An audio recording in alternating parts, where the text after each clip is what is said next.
A triple kill, but Sona Finn, he'll deny the plant. He sees 2 more kills. Oh my god! Sona Finn will find more! 7 seconds left, they gotta pick up the diffuser, but Tommy lines up both! Tommy with the 1v3! Device, misses shots, he's gonna have to go for the front. He pushes on through! Dylan is better! Round 2, and there's another as Tyrants is finished off, and they all line up for Bone!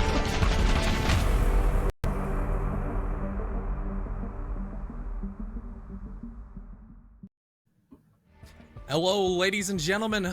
Welcome back to SCS Season 5, semifinals of the upper bracket number 2. Got an absolutely banging game on display today. We've got Honor, we've got Aggro.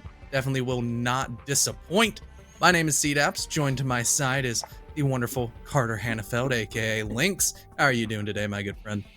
I'm doing okay. I mean, all things considered, this is starting to reach the end of the journey at SCS, not just in terms of the teams playing, but in the league overall. We are in the semifinals, of course, number 2 out of the, 2.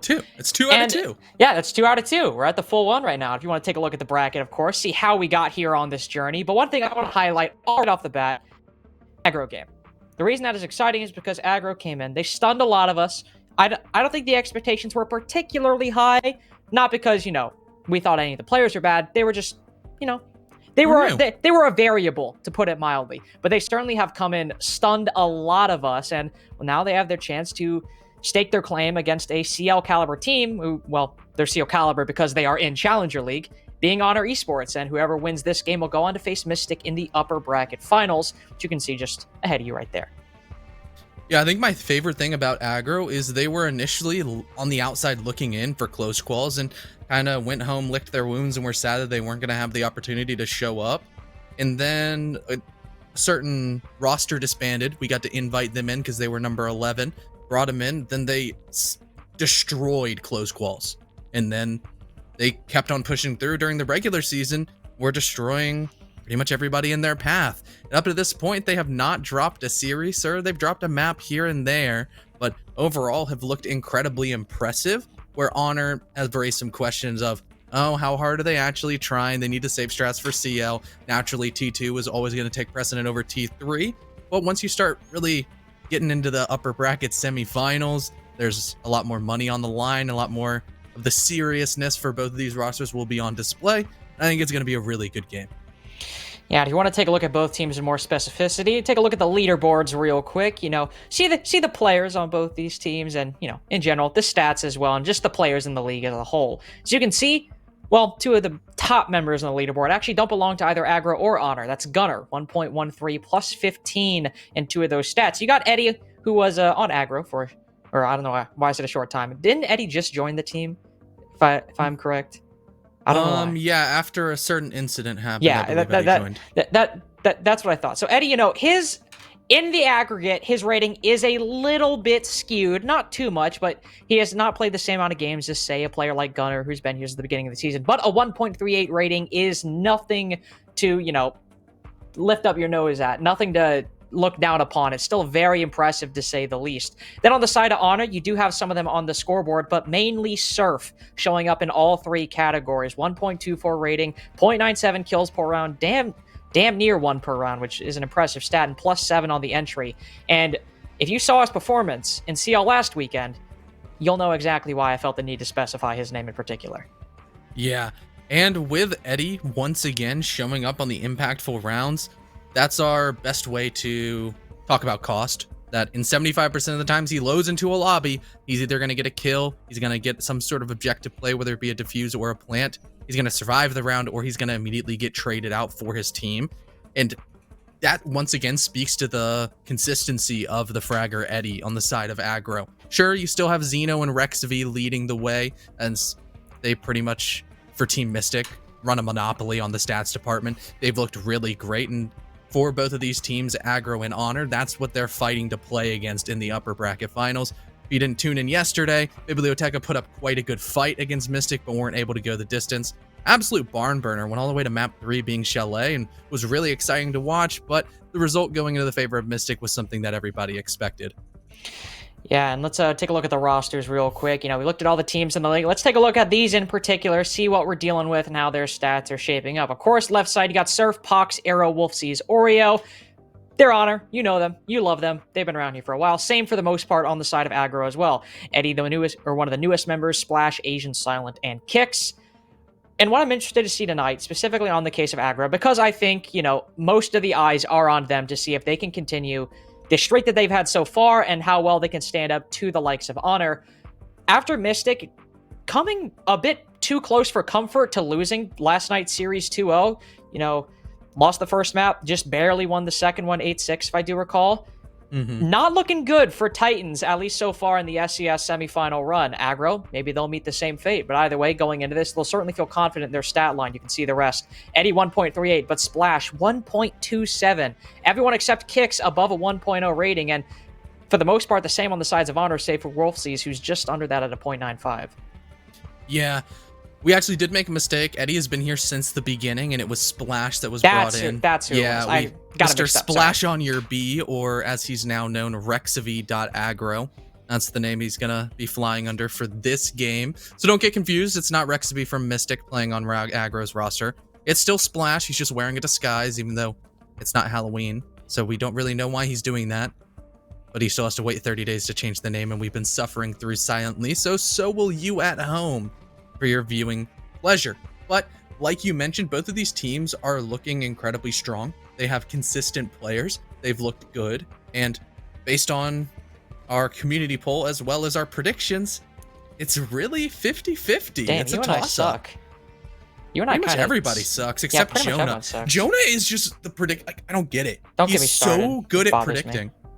Me and him are tied number 1 in CL. So take pride in that one. We're both at 70. Not in CL, are we?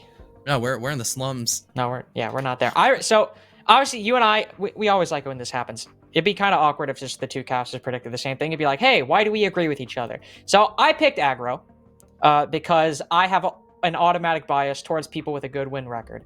It's just, if a team looks stronger in theory, it's much easier for me to feel comfortable picking them. I'm not a gambling man.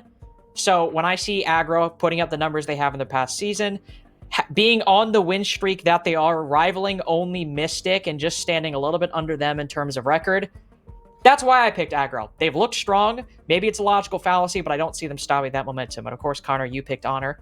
Why do you think that Pox, Oreo, Aero, and the boys, they're coming out on top of this? I don't know why I didn't specify Oreo in there either, but he's like one of the flashiest members in that team. But why do you think Honor's going to win? I think overall, with the absolute stomping and just battering that Honor gave to Smoke Break last week, that it shows that they're taking this seriously and they want to win. They're a competitive group of players. They're not holding any punches anymore. I think it's going to be hard for Aggro to really step up to the plate, considering they also struggled against Team Bone last week. Yeah, that's true. And also, we are just getting word in that Splash, that player we just mentioned on the side of Aggro, is not here. He had something come up, and Oni will be subbing in for him, at least for the remainder of this series. Oni subbing. That is true. The former Project Neo / before that Pride player. He's subbing in. Oni's like 15, but he has a voice that's twice as deep as mine. It's scary. It's scary. Well, speaking of scary, I'm going to be feeling pretty good, actually, because the bands aren't that scary. Cafe Oregon, automatically taken off the board. I don't know why I say it automatically. They were the first ones to be taken off the board, followed up by Consulate and Clubhouse. Consulate, not great in terms of the maps I like, but you know what? It's still somewhat different, so I'll take it. And then for the decider, hey, look at that. We got Coastline. If we reach map 3, that is going to be Aggro's biggest strength. These are guys, they're console switchovers. They play a lot of their coordination just comes from playing a hell of a lot of ranked together. And what goes better than ranked and Coastline? So if we get to map 3, no, I disagree with you. I'm sorry. My bad. I guess that's. I mean, you have to give credit to Surf on Coastline. That is true. Hey, Surf did do extremely well on Coastline. CL kill record. Hey, CL kill record said there, but as much as Surf is a good player, how much is a plus 20 kill count replicable in multiple games? And on top of that, he's built different. I don't want to be mean here, but they were playing D-Gen. It's punch in the air right now. Who almost beat them, and might have if Surf did not drop a plus 20 kill count. So, In recent history, do Honor have a win on Coastline? Yes. At the same time, it required a superhuman effort from Surf in order to make possible. That's not to diss any members of the rest of the team. They're all playing their parts well in CL so far. But on that game specifically, Surf had to put in a lot more effort in order to bring that over the top, and they still almost lost to Degen. So going into this, I would not be surprised if Honor come out on top. I mean, they're a CL team. If they win, it's like, oh, well, of course, that makes sense. But at the same time, if we do go to map 3, I mean, Coastline, Aggro going to be able to play more to their strengths there just based off, well, how they've been playing in this season as a whole. That play style is much easier to implement on Coastline than most other maps. Yeah, and I think overall, with Honor's map choice of Consulate, it was smart. They now have a VOD of Aggro playing against Team Bone, now flying under the Wichita Wolves flag, where Wichita Wolves were able to edge them out. Sure, it took, once again, I'm going to quote you, the superhuman efforts, not of Surf. It was the titular man Bone that I think dropped like 19 and had an ace Something for like the that. final. Bone went off, but with that being said, sure, it still once again took a superhuman effort, but I wasn't too impressed with Aggro on Consulate. They seemed to fall into some fundamental kind of errors that, like, they weren't taking map control fast enough. Their defenses looked a little bit too far spread out. And for a team with a strong support staff like we know Honor has, they can easily pick apart those mistakes, do a little bit of counter stratting, and try to completely decimate them. But second map choice, Clubhouse, that's where things get a little bit more interesting. But we can talk about that later. We've got Consulate up on deck right now. We've got the ban phase about to unveil. I will say, before we get into the bans, I do think that point about the support staff is a good one. You know, they got Rams on the roster. Rams has been around here for quite a long time when it comes to just not only being in the scene, but being in that support staff role. So if you're looking for someone to counter strat and look at either tendencies good or bad for players on Aggro to do, Rams is going to be the guy you want to do it. But again, for the ban phases, as that's what we are getting into. First one up, it's Nomad, because why not? It's Consulate. It's Consulate. You're always going to have a Nomad ban. If we do end up going to Coastline, you can expect a Nomad ban there as well. Obviously, that might change, but Consulate and Coastline, those are the two maps where the Nomad ban comes out most often. Now, following that up, probably going to have a Thatcher, maybe a Hard Breach like Maverick, but no, it will be Thatcher It's instead. Aggro. They ban Thatcher. Yeah. They don't like Yeah. Thatcher. Well, not just Aggro bans Thatcher, the entire Everybody, world bans Thatcher the entire competitive community and ranked community. No love for our poor British man. He just gets to be sidelined. Probably has some tea and crumpets to just sit and watch the game like everybody else at home. But Cap. Oh, okay. All right. That's that one sidelined me. That caught me off guard. That's gonna be interesting. Because yeah, that's a ban that we have not seen come out of Aggro before, which maybe is an indicator towards some sort of target ban. A lot of what Castle is used on Consulate for is to facilitate roams and can hold power positions, mainly castling off Antechamber for some sort of piano roam, or upstairs it can make the second floor, the CEO bomb site, a lot more viable by taking away the windows. You can castle off the double door of CEO and actually be able to sit inside a longbar without being sniped by an upside down Blackbeard. So good on them if that's what they're going for, if they know that Honor likes to bring those sort of roams and taking that off the board. Really interesting, but it also allows something like the Pulse to still be kept alive, which makes this, as well as the Mira, 2 Nitro cells on the split defense that everybody knows and loves. It's definitely going to be spicy. And in terms of spice, I don't know if that Ying 6 pick is indicative of any sort of, well, spiciness coming out in the round, or if we'll see something standard, but I'll get to that in a second. So with the setup Honor have coming out right now, of course you've got the Pulse. He's going to be sitting down inside of Archives. That's where he always is. Get info on the people actually pushing and trying to get a plant down inside of Tellers. That's how the play normally goes. Same with Pox on the Mira. However, one thing that we have seen, especially recently, is that Mira will, as you saw right there, place a Mira up top, and the Mozzie, being played by Arrow, will hold up there, and it's an extended roam all the way up to the second floor. We used to see it where everyone would play and stack down inside of Archives, maybe 1 or 2 people playing a loose roam off the site, but it was heavily concentrated in that basement floor. But now, a lot of people like to play up on that second floor, aided by Mira, Mozzie with the C4 as well, and that's where they make their play. The difference here is, on the attacking side, Oni has switched to the Ying.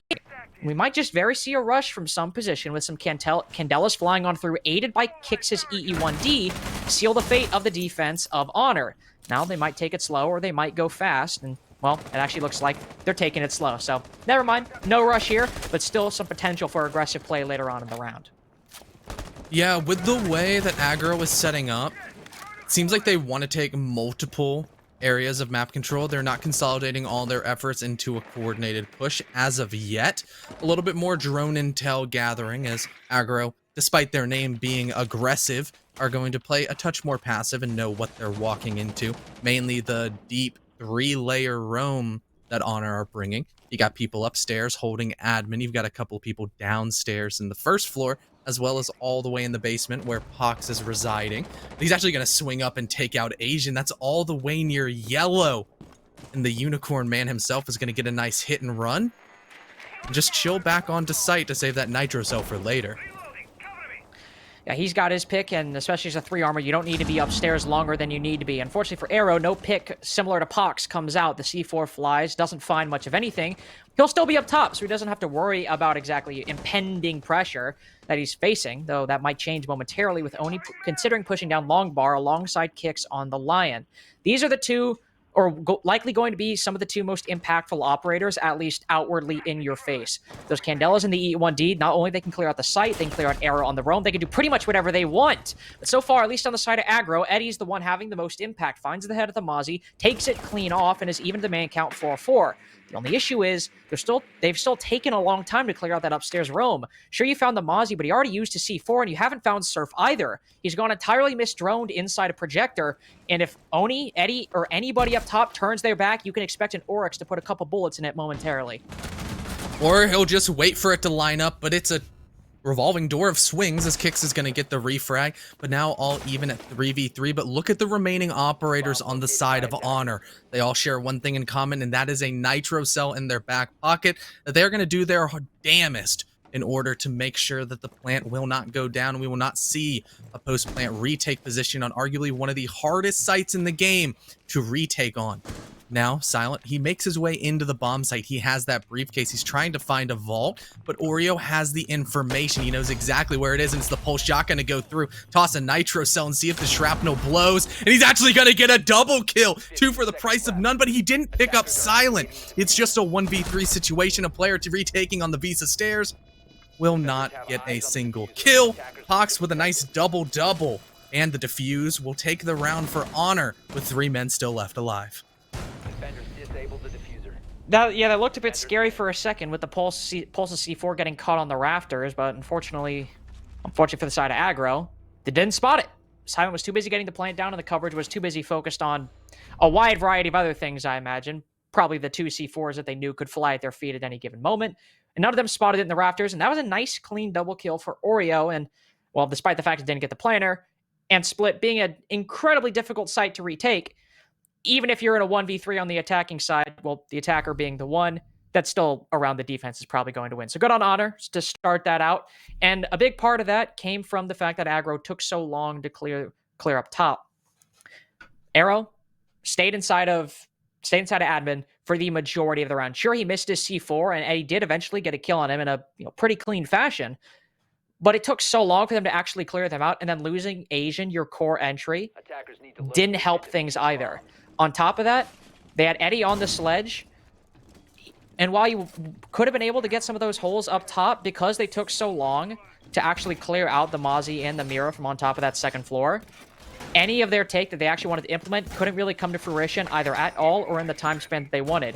You make those soft holes up top, you hold the angles down into sight, then once you get the plant down, you're all good. But because they lost those 2 bodies, being the Ying and the Ash, so early, they weren't able to hold this easily up top. They still had to send 1 or 2 people down to potentially recover the diffuser if Silent got C4'd. And at that point, there's not much you can do once 2 people actually finally do get blown up. So good job for Honor to take a pretty, what can be a pretty tricky site right off the bat. Yeah, it's really hit or miss where your nitro cells really have to land, and for the side of Honor, having that pulse shotgun down below to get that little bit of extra vertical pressure worked wonders, as well as the top floor roam able, I guess more so than anything, Pox just running all the way to garage and getting that pick onto yellow stairs as the opener really swung things into their favor. Asian has a lot of utility on the Ash. He had breaching rounds, he had breaching charges, and that removed a lot of the potential for vertical destruction. However, that was last round. Let's leave that in the past. We can talk about what's being brought on the table this time for Honor, where they're going to be on Lobby, another tertiary bomb site. One of the ones, actually, nope, never mind. It's downstairs. I misread the depth perception was not the best. Yeah, they're basically overlapping. That's an excusable one. I make that mistake sometimes. Yeah. So you got a mute inside a bathroom. Typical roam position that he can fall off as soon as he starts feeling pressured, as well as both Aggro and another sitting all the way up top. Surf having the initial pressure over towards him. That's just too much for him to handle. A nice cutoff from the skylight as Oni will pick up a free frag and take man advantage to his team. 2 rounds in a row, the Mozzie's the first one on the side of the defense to die. Of course, wasn't the opening pick last time. This go around, he will, moving up in the world in all the wrong ways. But that does mean that Aggro have the entry for the first go around, and that will hopefully allow them to work their time and use time management a bit more effectively than they had previously.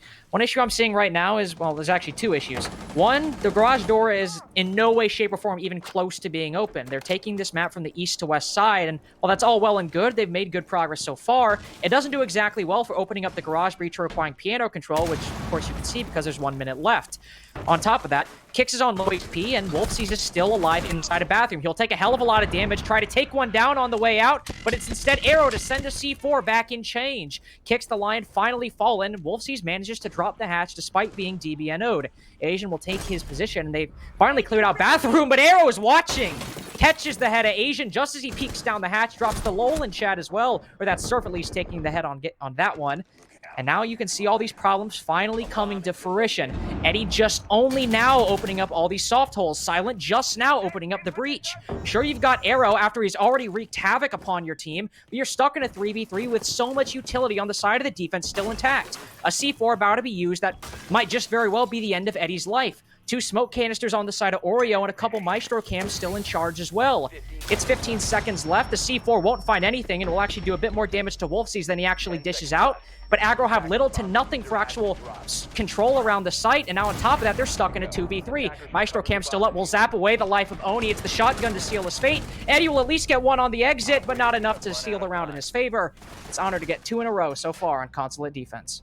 Yeah, they're looking really strong, and once again, the time management on the backside for Aggro's attacks was not the best. I thought for maybe a second after the first initial roam clear netted a free kill, and not bad timing. I think it was 220 where Surf fell at the hands of Oni on the skylight. That wasn't going to allow them to get into the building and apply their vertical pressure, especially when you were able to remove, I believe it was it Wolfseas in bathroom on the mute? Yep. They dispatched him quickly. The wall was soft. They just blasted through it and sent a Candela his way as he dropped on the hatch. But then it all kind of fell apart, and just once again, the timing getting the better of them, having to force their way funneled into a breach that was being choked out by toxic babe canisters, and then all the crossfires, the Maestro cams, the Malusi Banshees. That's not a good situation to be in. Aggro were not comfortable trying to push the bomb site, and then ultimately triple zeros hit. Nobody was planting, and the round ended with Eddie getting a couple of impactless frags. Sure, looks good on the stats and will do great for his confidence, but they're going to have to make sure that they get the frags a little bit earlier for them to get on the scoreboard.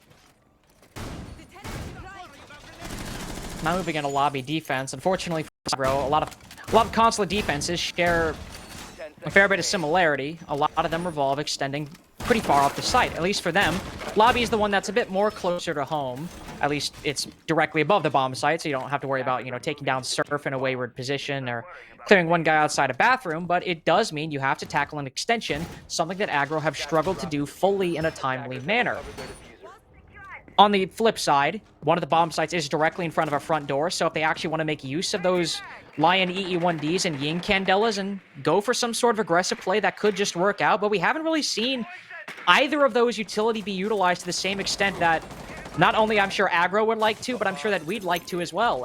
Those lend themselves to flashy plays and exciting moments, but either Kix has died before he's really had any chance to use those EE1Ds, or They've used them maybe one for clearing out a roamer in bathroom or somewhere else, but nothing to actually get to the execute, because once they reach that point, it's only about 15 seconds left. They're down 2 men, and they have little hope in getting the final kills. Yeah, but right now, Aggro's going for their famous window repel execute that, if you recall correctly, this is where Bone absolutely popped off, and now Arrow, the philosopher, is going to be holding a very similar position. So he could either go massive or he'll get decimated by an upside down player. More to come. We'll have to wait and see once the peaks start flying and the bullets start rolling out of barrels. But downstairs, down below, Wolfsies is in a precarious situation with both of the hatches opened up above him and the information from his cardiac sensor, being pulsed. There is a way you can toss some nitro cells to essentially deny all of the default plants inside of lobby. And that's why Asian down below is trying to cut off. And he does exactly that. The execute's coming through. Oni is planting the diffuser under the guise of all of the chaos. So many smokes, so many candelas, and so many retake potentials as Asian's just going to keep on fragging out over towards yellow. Arrow, I don't think, knows that Oni planted right behind him. However, he will now know. Get a frag right there. But it's a post-plant 2v4 with players on repels that Honor are really going to have to work hard in order to overcome. Arrow will at least deck some shots into Eddie. As the E1D will force the defenders into their position, and if they move, the marks will come out. And unfortunately for Arrow, he's the last one left in a 1v4. He got the first one to open it up, but he won't get any more after that. Silent finds him, takes him off the board, nets Aggro the very first round. And it was a bit of a slow burn at the start. I think a lot of us were kind of wondering what the plan was here, but as you said, this is their famous repel execute. For the people who kept faith, there certainly was a worthwhile payoff. Yeah, and looked really good. It was clinical. Just throwing candelas, throwing smokes, and get the bomb down. If Oni was able to just get it, it was kind of over. Because everybody's outside, except Asian. Was pretty much him and Oni were the only ones that needed to ever touch the interior of the entire map. So really well done, really well executed. Just get that little bit of map control you need, nothing more, nothing less, and then prosper, which is exactly what we saw put on display from Aggro, and they take their first attacking round. But now we hit round 4, the magical number. That means this is where counter-stratting comes in. This is where the adjustments for both sides are going to be put on display, because for Aggro's attacks, they've seen everything that Honor's going to be bringing. They've seen all 3 bomb sites if they are going to be repeating them, instead of maybe pulling out a showstopper like a random pocket strat of the 2nd floor, which could happen, but ultimately is unlikely, considering that Honor's success on the first 2 bomb sites that they won, being basement as well as this split, looked pretty damn good. They looked impressive. They did exactly what they needed to, and now they just have to replicate the success that they had in those rounds and make sure that Aggro doesn't come out and beat them at their own game. 5 seconds remaining. Well, if Aggro are looking to beat them, one of the 2 places they should fix their game is first, fix that drone game. Of course, that's always difficult when you have a mute and a Mozzie you're facing up against. It's always going to be difficult to find that intel, but they were already hard and pressed for time, and then miss droning or potentially even not droning Surf at all, sitting inside a projector. Took out the Ying, one of the key parts of their execute, which we now know is in fact a key part of their execute since they finally managed to reach one last round. Surf taking out the Ying only further put them on the back foot. Then at that point, also losing their entry, Asian being taken down. They've been stuck for time as a whole, but the more bodies they manage to lose, the more time seems to slip away from them. But if they manage to play a bit further with the intel and play a bit closer together and play for those trades, they should fare a lot better than they had previously. Obviously, time management is a whole different thing, but honestly, if they fix those, I think that might come as well. Yeah, the time management, it's always the hardest thing for attackers, because there's so many things you have to do. There's a reason that it's called a checklist on an attack instead of a basic strat, that you have to do X, Y, and Z before you can execute. And Aggro's checklist is get admin control, apply a little bit of vertical pressure to see if there's any rotations coming up the stairs, or is anybody actually inside the bomb site of tellers, and then just get into tellers early enough that if you get nitro celled, then it's not too big of an issue. But with half the round already gone, they still haven't stripped away admin from Arrow's cold dead hands. He's surviving. He's taking out drones. He's peeking around trying to nitro over towards Printer, but it's not going to connect. He sees another person over by Coffin, and Asian will pick him up. That patented R4C red dot, getting an absolute God. stinker of a shot onto the lonesome Mozzie. I'm having flashbacks right now for Surf sitting in. If you watch Challenger League, you know the significance of that. Meanwhile, they have bigger things to worry about. Pox is rotated up yellow stairs, but thankfully for them, didn't finish off Silent, only put him on the floor. He can get revived, and even Surf, who's still off the site, isn't in a position to capitalize off of the down Thermite. It's 45 seconds left. Everyone is alive on the side of Aggro, and it's looking much better than it had previously. But of course, now that means you have to walk into the actual meat and potatoes of a split defense, which is the 3 to 4 C4s down below. Oh and no, once the again, DS you Lucas did it. spot worked. The DS Lucas spot. You don't drone Surf. He manages to find Asian, but again, at this point, Asian's already done his job. He found the entry onto Mozzie. It's first thing on the planet going into a, with the man advantage. But now the C4s are going to start coming out. Eddie gets one, but the Oreo sends one up, finds Silent with one more in his pocket. This might just be what Honor need to win the second attempt at a split defense. When he will try to get the bomb down, he'll fall off at the very last second, but the bomb's unable to get down. And the C4s, once again, would win Honor that split defense, and they take their third defensive round. Yeah, it's just the Pulse. Pulse shotgun. Very rarely run, except on this bomb site. It's just so good. It's so strong. Having an entirely destructible bomb site above you in a bunkered position like you see inside of Archives means you can just walk around, wait for the execute, let your shotgun blast a little bit, and then either throw a nitro or keep on holding mouse 1 until the M1014 downs somebody or gets the kill. Looked really good. Another essentially flawless to the T defense for Honor on split bomb site, which is why they're going to it first. It's their primary. They feel comfortable. Their roam game looked good, even though Arrow fell without getting a frag. He killed, what, a minute and 50 seconds? That's good on a room that has 3 windows that are exterior facing it. Looked pretty strong. Sure, Pox also was able to get a cheeky little kill running up yellow.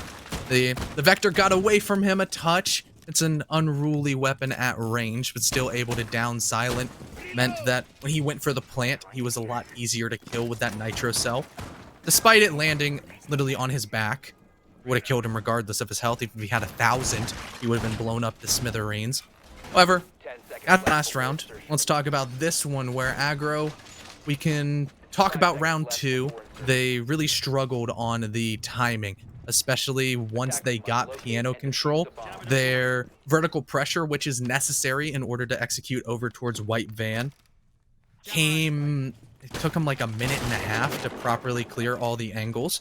So for Aggro this time, I'd like to see them crank up their aggression a bit, get inside the map earlier, and at the end of the day, having more time is always better than having too little. A bomb has been located. And that timing will be useful in opening this garage breach and getting holes open in piano. And at the very least, they seem to be taking care of that first one much, much quicker than they had previously. A frag grenade will go through the drone hole and destroy the mute device, likely on garage wall. And yeah, there you go. Where last time it was, I think, a minute left was when the exothermics went down. Not only will they open the wall, Eddie will find Surf trying to make a brazen play at the yellow door. Either he was rotating down or going for a peek, but whatever he was, the sledge has punished him.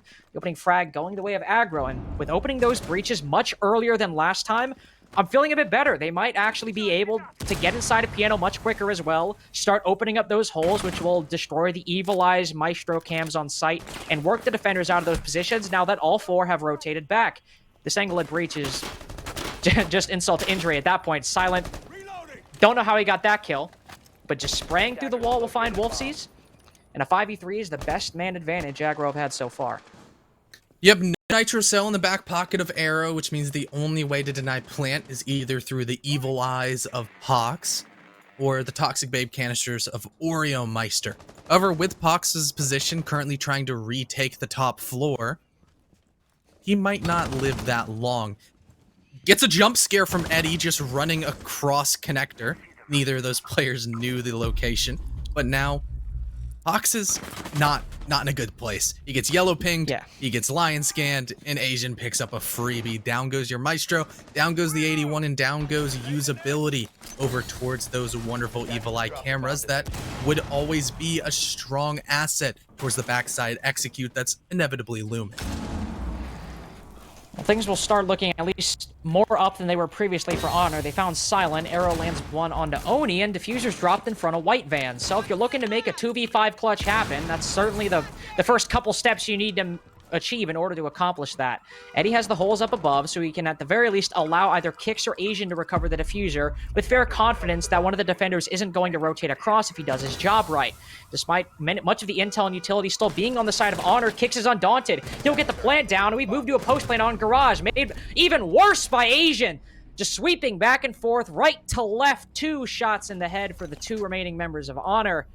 And they'll pick up basement attack. Alrighty, so seems like we have a pause due to some technical issues from an Aggro member, but with the way things are lining up, Aggro are starting to look stronger and stronger, especially with how good that execute towards the bottom bomb site looked. Asian stepped up to the plate. He was the one that was doing the entry. He actually was breaking down the barriers that Honor were bringing on both their roam as well as a lot of their utility downstairs. Those 2 shots just hitting from yellow were crisp. That's putting it lightly. Yeah, Asian putting in the work in the last couple seconds, helping Kicks get the plant down and being the entire coverage necessary for Aggro in order to achieve that and make that execute work, because that's what they need. They're on Consulate attack right now, and they have been struggling in many of these rounds. When it wasn't their classic lobby press room execute, whether it was clearing out or actually getting to the bomb site, they were struggling on all the other sites being split and basement. But that go around, it almost seemed like a different team in certain aspects, getting open the breach with, 30 to 40 seconds into the round, getting Eddie up above, making holes, actually clearing out bathroom without losing a man in the process. That's exactly what you needed. But also on the side of Honor, you had some questionable plays. I get what Pox was trying to go for. Sometimes in a 3v5, you gotta make a play in order to bring that man count back, but you're also Maestro, and you're on second floor by yourself. Probably should have been Arrow way on the Malusi behind to enemy make lines. that. Yeah, if you're sending anybody to go do that job, Arrow on the Malusi, but even then, it's such a risk. But Arrow's been hitting his shots, but you're Maestro. We saw in the final, couple seconds, I don't know, I think the one behind White Van got destroyed, but you at the very least still had an Evil Eye that was functional. Obviously, anybody can look through it, but that just goes to show there was still some functionality at Pox's disposal if he was still alive, and he just wasn't, because he decided to walk all the way up to second floor as Maestro and try and take that fight. If it worked, we'd be still talking about it now, but it didn't. But they were also, it was a lot of Aggro actually managing to improve on their mistakes than Honor just making a lot more.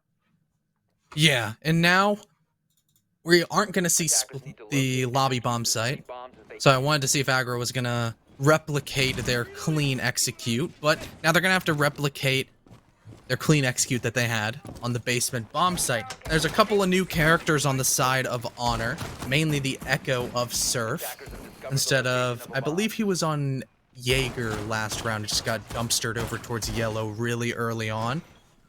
So having those extra yokais, we've seen the damage that a yokai late round can do. And considering Aggro were able to step up their time management last round, doesn't necessarily mean that they're going to be able to do it every round. And maybe, just maybe, these yokais are going to be the win condition for Honor. If we see the really late sluggish execute that we saw first time around on basement for Aggro. Potentially.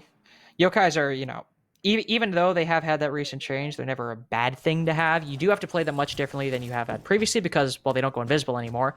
Kind of a big deal for how Echo used to play. But they are still very useful if you're looking to deny the plant.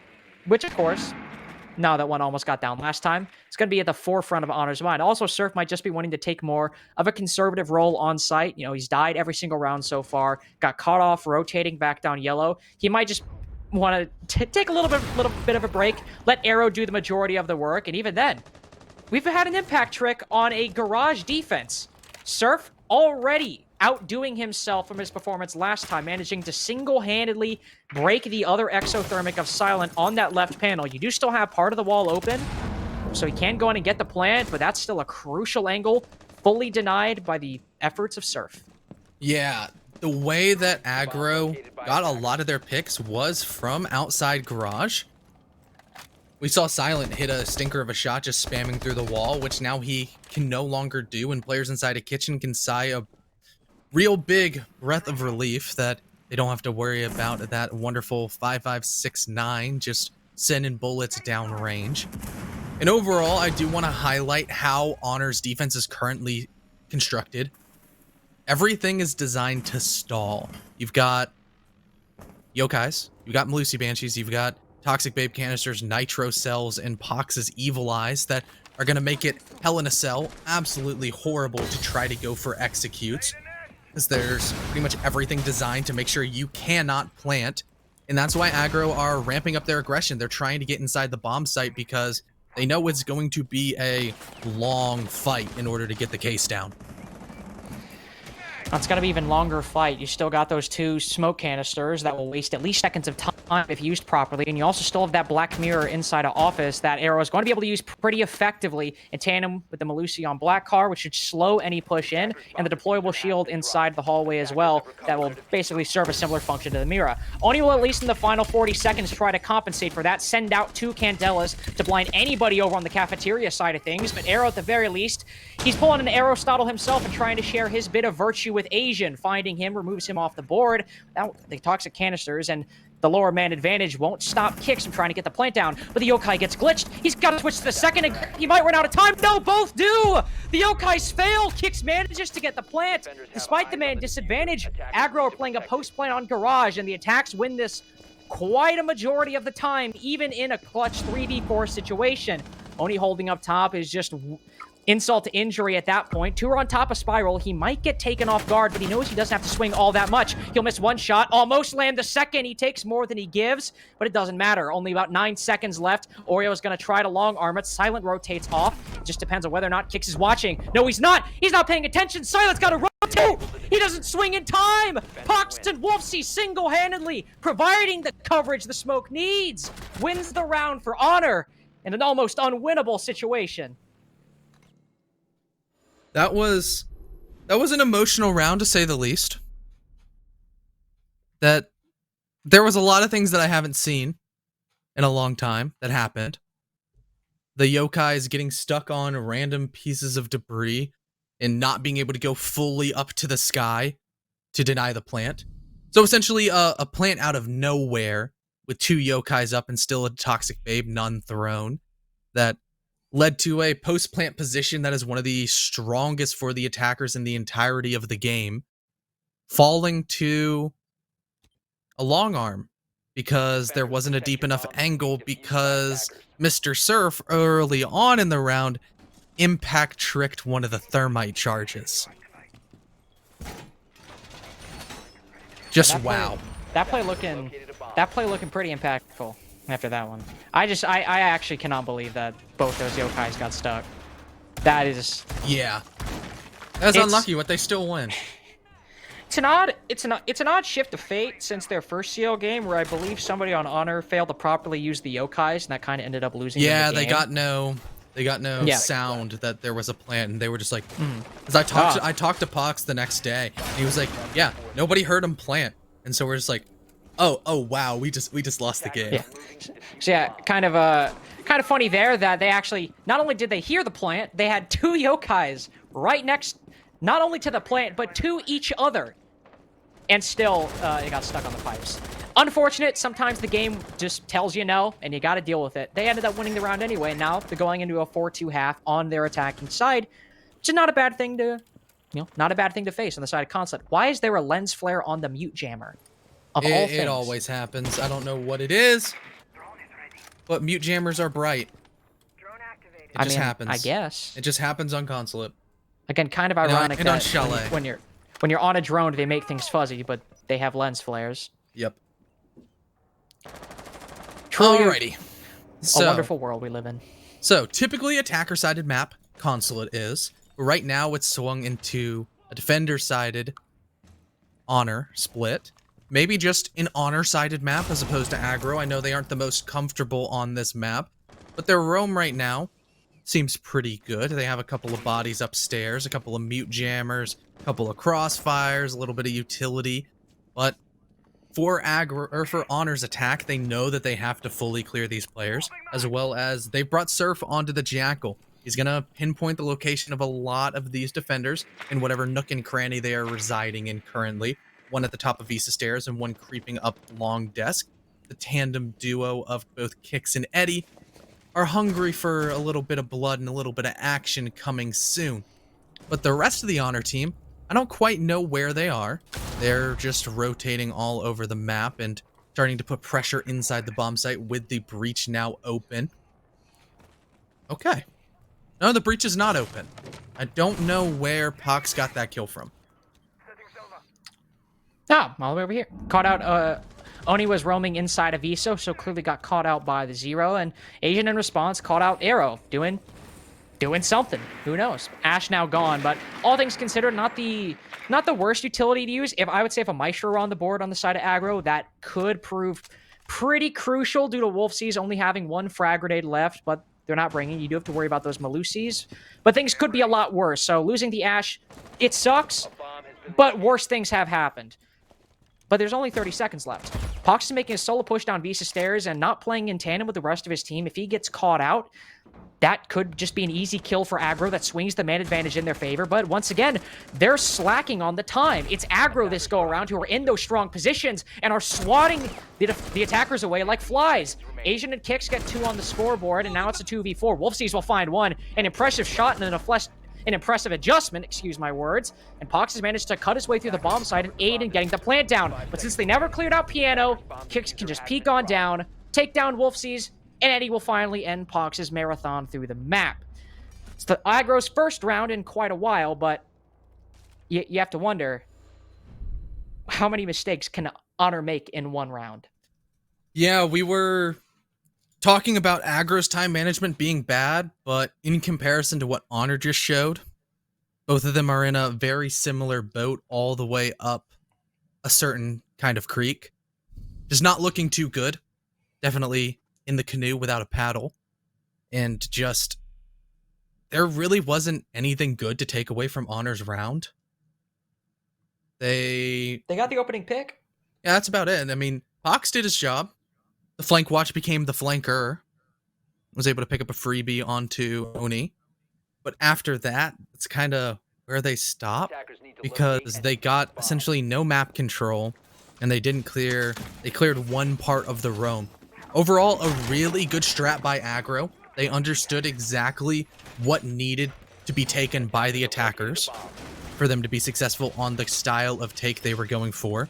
And it's decided to send all of their bodies in to those areas, and Honor were not able to overcome that sheer manpower.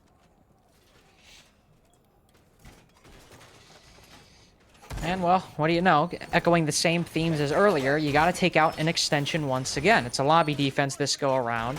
5 seconds to insert. Nagrov opted to bring one of the operators that narrowly won Honor around, if not for some horrendous luck on the side of Surf that round. But Kicks is on the Yokai.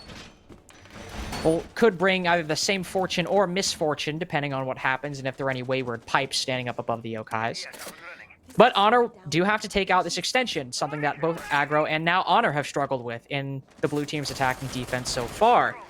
They do have a Jackal, which should aid in clearing out those roamers. It didn't do much last time, but there is still quite a capacity to allow for them to find anybody sitting up top, whether it be Asian on the Aruni or anybody on this second floor. Another neat thing that'd be cool if Honor were to do, help Arrow get in a good position. He's been fragging out so far. He's the top fragger on the side of Honor. Actually, oddly enough, he is the top fragger. He's also negative. One of the only members on the team, or actually, well, he's one of the 3 members who are currently negative on the team. But if you manage to find him in a position and not have him taken out early on, like he was last time, might be able to find much more success in clearing out this top floor roam and not get stuck like he did in the first attacking round. Yeah, what I like initially off the back from Honor's attack is that they're moving as a unit. Last round was a lot of solo pushing, just trying to get map control at any cost, but they wanted to gather a little bit too much. They filled up their plate and were unable to really get any decisive pushes coming forward. So this time they're consolidating and pooling all their resources together, doing a 5-man over admin clear because they know that Aggro's going to be contesting all the way upstairs. You know that if you're gonna roam anywhere on a lobby press defense, it's gonna be up inside a projector, maybe a little bit of CEO and connector action, maybe a little bit of bathroom. But overall, the main way to deny the main lobby plant is just open up a few floor holes inside a connector and shoot the person, rather than going for gambity nitros and hoping that your yokai drones that Kix is driving around the map go wholly unnoticed.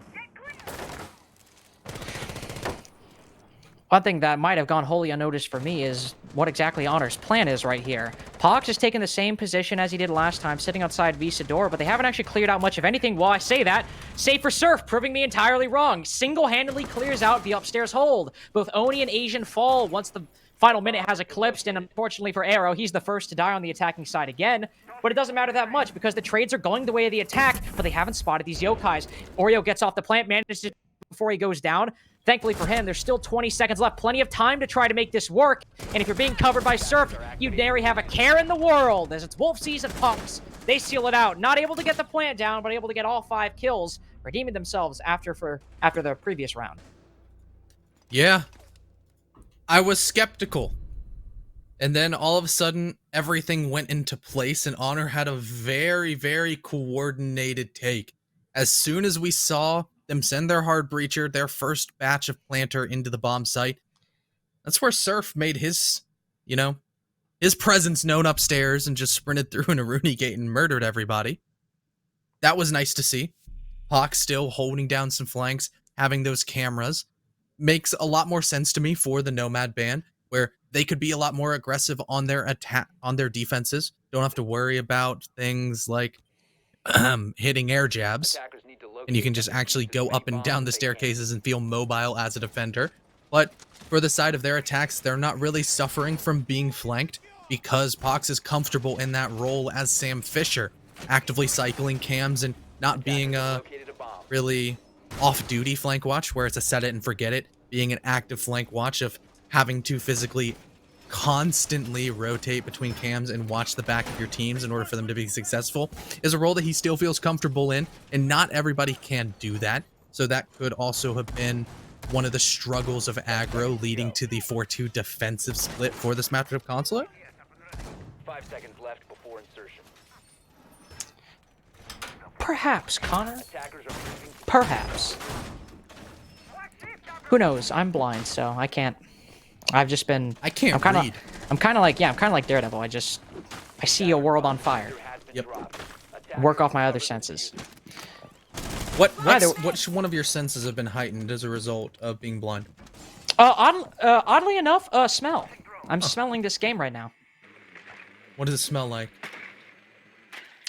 A beautiful red rose. Interesting. And also chlorine for some reason. How do you know what? Then again, I got back from the gym an hour and a half ago, so maybe that's still, rattling around in there. Yeah, did you go for a quick hit in the pool? No, it is just the gym I don't know why.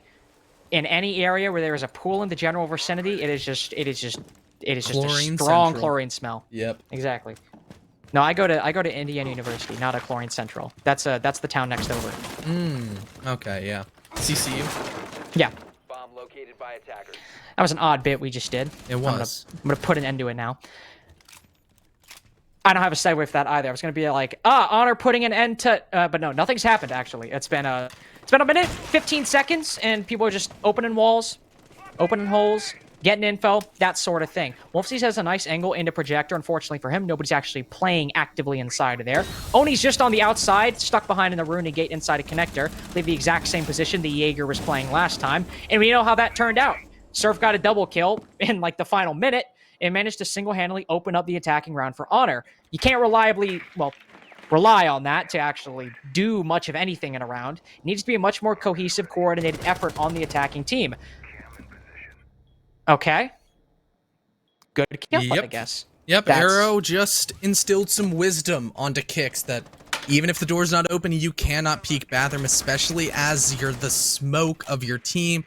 That's a crucial piece of the puzzle for Aggro's defense to try to stall out Honor as they go for their take. And now one man less.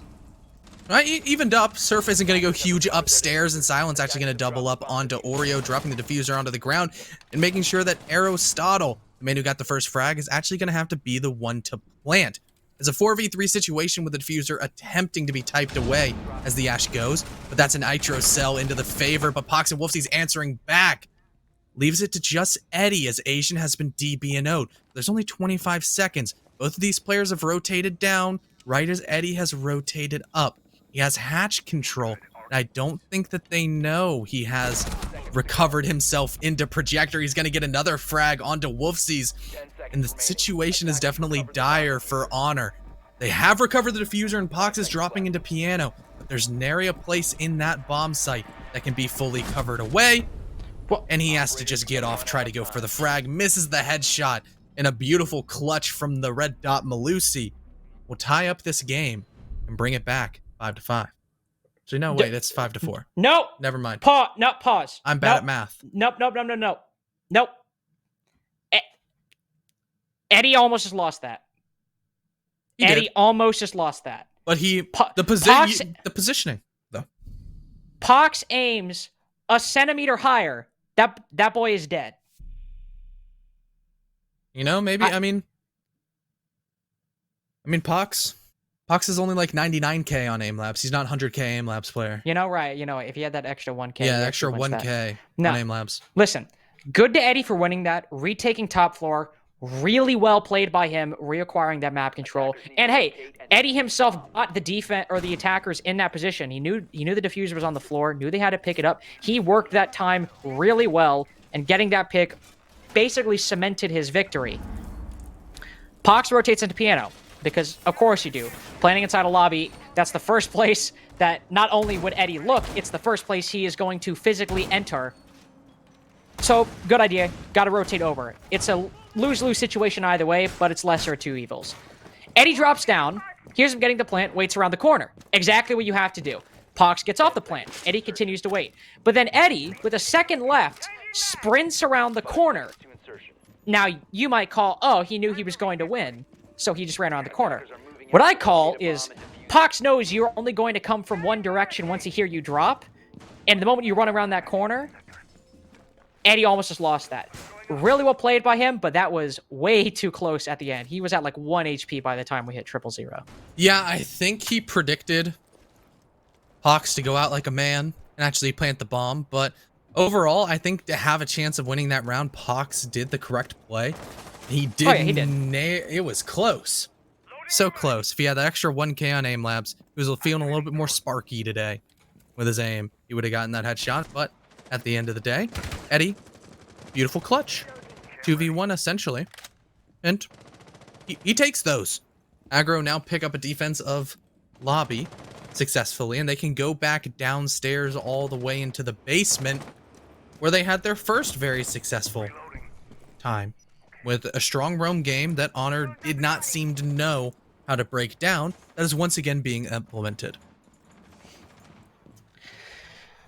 Oni, or at the very least, somebody, maybe Pox, yeah, it was Pox, will implement some bullets into the face of Oni. Well, I guess not in the face. If it were the face, he'd be dead. It was more so in the chest area, and he'll get put down to 50 HP and decide to rotate back, not press his luck again.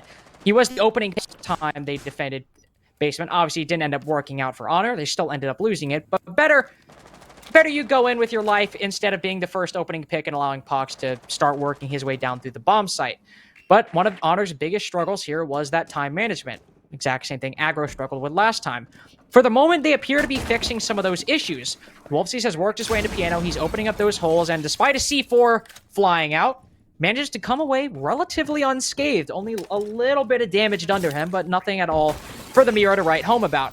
Now Oreo also managing to open up Reach. It's a 5v5 with all the map control you want. Well, now Wolfsy's is down, but could still be picked up, but all things considered.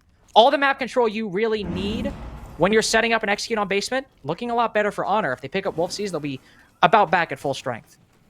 Yep, an Asian going for the flank. I was about to say that all the remaining members of Aggro were downstairs, except Asian's doing what we in the business call hitting a lick. He's gone all the way up Visa stairs and he's rotating all the way around, and so is Eddie. Eddie gets jackal tracked, however, and is like, nope, don't want to deal with that, especially not while the execute is looming over towards the breach. There's a couple players on yellow and a couple players trying to cross under the aid of the vertical pressure of Wolfsy still slapping around the hammer. And Surf is watching the flank, but it doesn't matter. Asian comes out too strong. Eddie on the other side falls at the hands of Pox, while the diffuser's going down right next to the drone hole. Asian and Oni both pick up frags, but the diffuse stops in order to spray away. The shotgun of Silent will drop down Oreo. It's just up to Arrow in a 1v4. Everything fell apart so quickly. And Aggro take the round out of seemingly nowhere in a whole lot of chaos. Now, one of the big moments right there is Surf losing that duel with Asian rotating down yellow. You always have a yellow player. You always have a yellow player when you're getting the plant down behind or anywhere on the breach, because, well, it's one of those power positions, not only getting the plant down, but moving into a post plant before the plant, really at any point in the round once you have the map control necessary.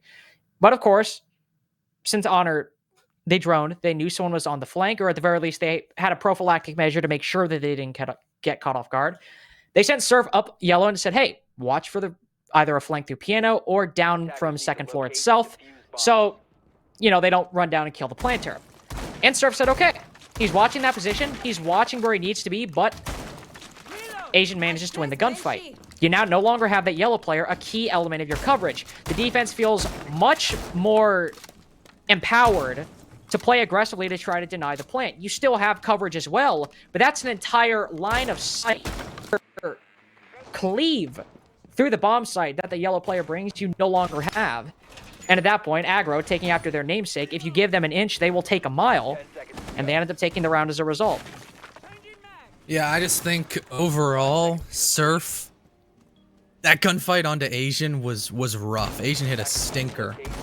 So that was probably the most impactful kill of the round because it allowed the player playing towards pipes to just sprint up yellow and start taking. Also, an interesting plant spot for Honor to go for. I haven't seen the drone hole plant in a long time, and probably for good reason, considering how far it fell apart and how many different locations Aggro were able to contest that corner from. But that's all in the past. This is round 11. We've got Aggro on their first time defending split. We have an entirely familiar operator lineup with not one, not two, not 3 or 4 nitros. They're bringing 5. Well, they got 4 now. Oni will send his out the admin window and won't find anything, but that is why you bring 5. If you lose 1, you still have 4. And of course, this extension is what we usually see, the Mozzie playing close up inside of admin to send out that C4. It's mostly just meant to scare off the attacking team. If you get a kill, great, but it's just meant to delay a little bit of time. But would be nice if you got a kill. Would be nice if you survived as well. Fortunately, in that position, 2 members on rappel, Surf rappelling in from break room. That was a tenuous spot for Oni to come out from, and he would have had to win that gunfight from Surf, and then all of the timing would have had to go in his favor for him to rotate out alive. He was playing his life the moment he decided to stay there for so long. Now Asian is alone up top. He's got to stick by himself. Thankfully, he's on the side of yellow stairs. He can make a rotate back down if he feels a little bit unsafe. But knowing Asian, I imagine he'll try to find one of the members of the attacking team. Perhaps it'll be Surf, who is looking to make the first entry down long bar. But if it is Surf, Asian will be looking to find that kill to net them the man, or to equalize the man count, then rotate back. With a minute left, the longer he sits up here and the more uncertainty he creates in the mind of Honor, even if he doesn't get a kill, he's still doing the work necessary. An attempted floor bang through 2 floors from Eddie, and he's so close to hitting it. Leaves Arrow on about 25 HP, but as they know the roamers are in the positions, they're going to call out with the Lion Charge and actually start getting the plant down. I don't think that they know where it's going, and the Nitro Cell misses. So unfortunate, as now post-plant 5v3 for Aggro is not looking too hot. A nitro shell shot through the air and answered back with bullets as a full flurry of kills goes into the favor of Honor. And they go for the flawless round, looking back to dominant form on their attacks, and now find themselves on match point.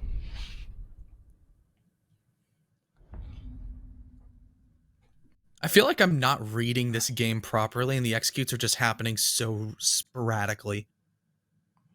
It is kind of it's a bit hard. It's like you think the rounds are going one way, then all of a sudden it goes another way.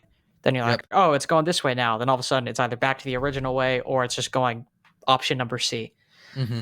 Whatever options people are choosing or ways we're going, it has resulted in Honor on match point. One worrying thing, it will take all 12 rounds of regulation on what is Honor's map pick. Now, remember, we did talk about how Aggro have a very recent VOD on Consulate that we imagine Honor support staff maybe took a little bit of a peek at, or at the very least, watched the game. Maybe they didn't analyze it in depth, but was streamed, so don't have to work too hard to go find it. But for them to be taken to such dire straits on their map pick, it is a little bit worrying once we get to maps like Clubhouse, which is Aggro's map pick, or Coastline. But if they end this 7-5, they can at least go into those knowing they are up one map. But if Aggro win, they're in a much more difficult position, especially since, if we want to check real quick. Well, actually, no. They are starting on the defense, and if they go to overtime, it will be 4-2 halves favoring the defense. So might just very well favor Honor if we get there, at least for this go-around. The final side of regulation will be Lobby Press Room, which is the only other site that Honor have won on the attacking side. But at the same time, Aggro have also won it, so hasn't been the greatest time for Honor on the attack. So this is the time to, if there was a time, this is the time to make less mistakes.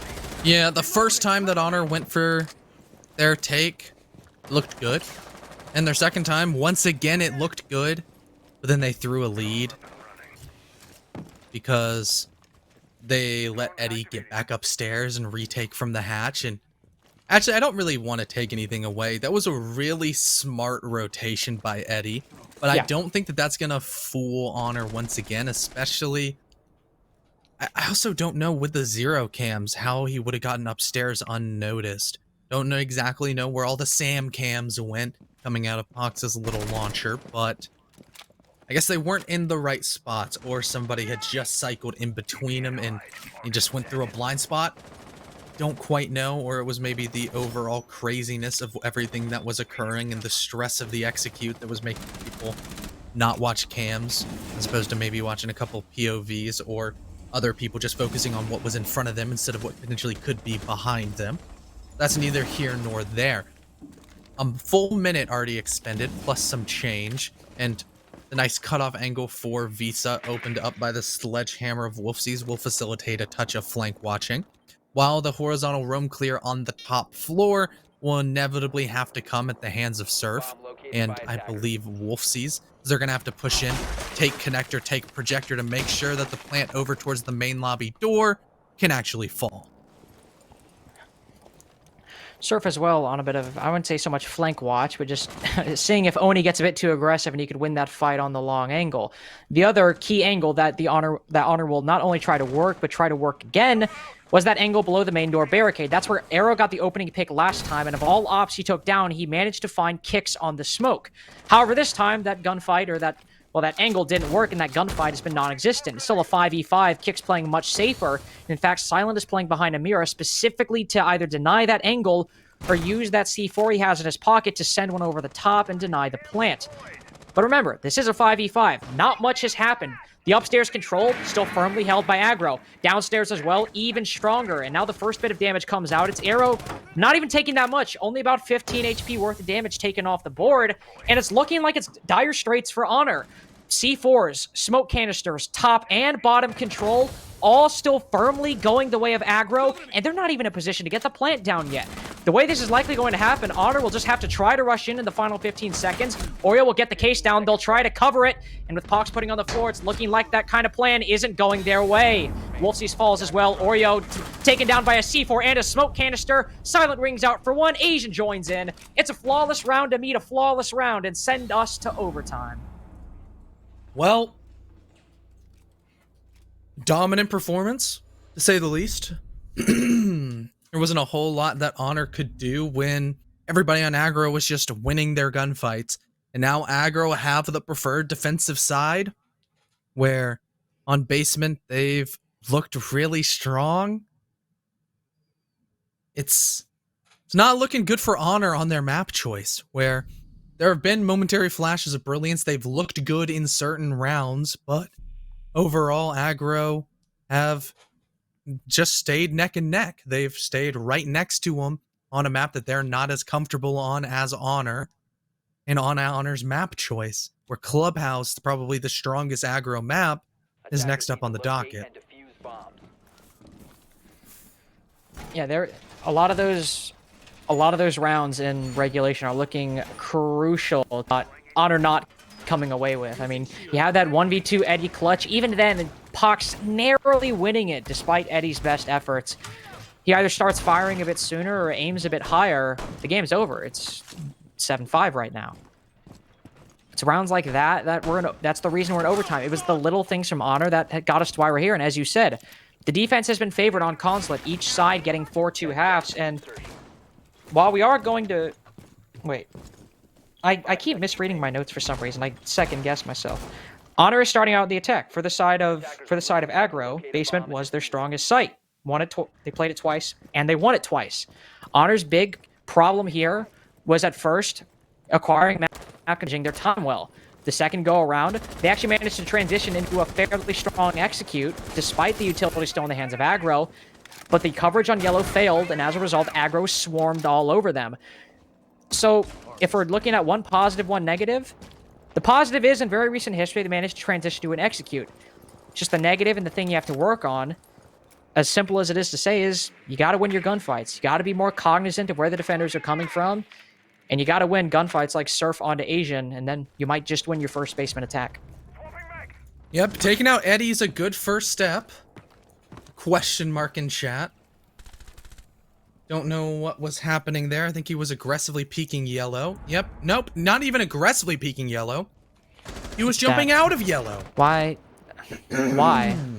Why would you do that? Yeah, I don't know, but he's gonna have a long time to think about his actions. 2 whole minutes of it while he's relegated to cam duty, trying to gather any information for his team, especially now that Asian is in hot water. He's been jackal tracked. They know he's in main lobby. Doesn't really have a location to go. He's being pinched by multiple directions. They know that somebody's in piano. Make that 2. But they still, even though he's jackal pinged in anti, they don't know to look there. There's just and he's no gonna way. pick up 2 kills. You can't make this stuff up. There's just no way. He's jackal pinged. Man. All right. Well, didn't anticipate that one.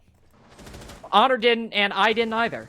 Asian got 2 kills and is going for 3, still staying inside a bathroom because the hatch is reinforced. They were not having the same dedicated bathroom hole like they had last time. It is reinforced, and Asian, knowing he cannot rotate down and stuck inside a bathroom, is now playing for his life. Odds are he'll die here, but at this point, he's got 2. If he gets 3, it is just compounding on the failure of Honor so far. The frag grenade sails on in, falls a bit short, and thankfully Pox will minimize any potential future damage caused by the Jaeger. Look at the havoc he's already wreaked upon the attacking team. We're seeing that time slowly slip away from Honor once again, only now with 30 seconds left opening up those holes. Breach, not open. You got to open that up, and at the latest, they'll push in with 15 seconds left, and that only serves to favor the defense. They've still got 1 C4 and likely 1 or 2 Yokais left as well. On top of the Malusi sitting at Breach that will slow their push in by themselves.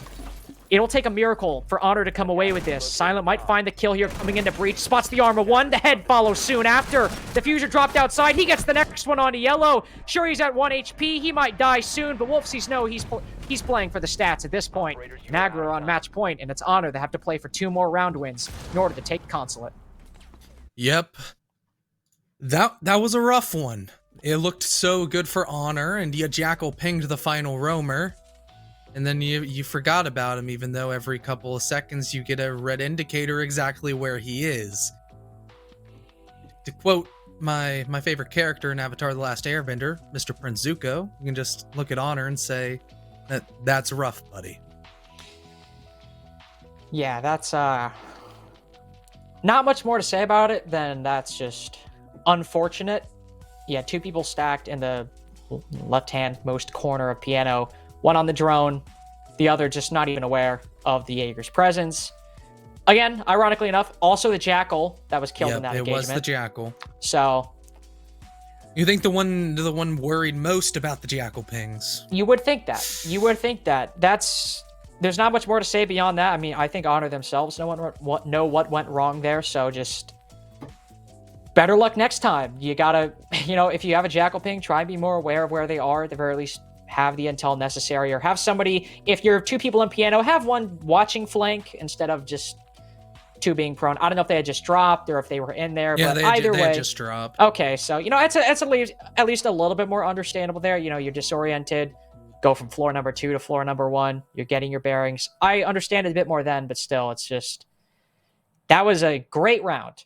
Eddie handed you on a silver platter the opening pick. You had a great spot to build upon the success of the second basement attack, and it just all went away because Asian is that dude. Is that dude.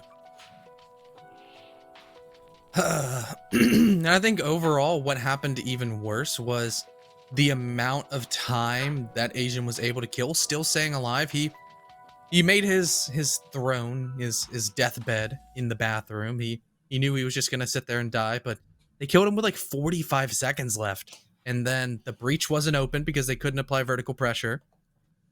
And there were still 2 yokais left. And it was an unwinnable situation that Aggro properly took advantage of, and now find themselves on overtime match point of Honor's map choice. Yeah, that's the daunting thing here. This being Honor's map choice and Clubhouse being next in the cards. Thankfully for Honor, they're at least on the defense now, so Bomb located by attackers. could come out winning this. Basement also being one of the stronger sides for both defensive sides, whereas Aggro played it twice and won it both times. Honor played it 3 times and still won it twice, but they did lose it once. You're just thinking about it, going into here. What are some of the factors that are going in the favor of Honor? Well, you have that emotional round. That is the round where we saw the most out of all the play coming out from Honor on this side, as well as on the side of Aggro. You've got those yokais, and based on how Surf was playing them, aside from, the bad luck he played it pretty well. He had them in good positions that went unread by Aggro. If you get some in similar positions that go unspotted, I have confidence that, knowing where the pipes are now, he'll be able to get them up there, and if we get down to a plant, could deny it if he's able to remain alive. But you also had him impact tricking that exothermic charge on the wall. This go around, he's bringing a deployable shield. If you are going for impact tricking, you'll have to rely on Pox to take up that mantle. But even then, Aggro, they're bringing another hard breacher this time, or a different one.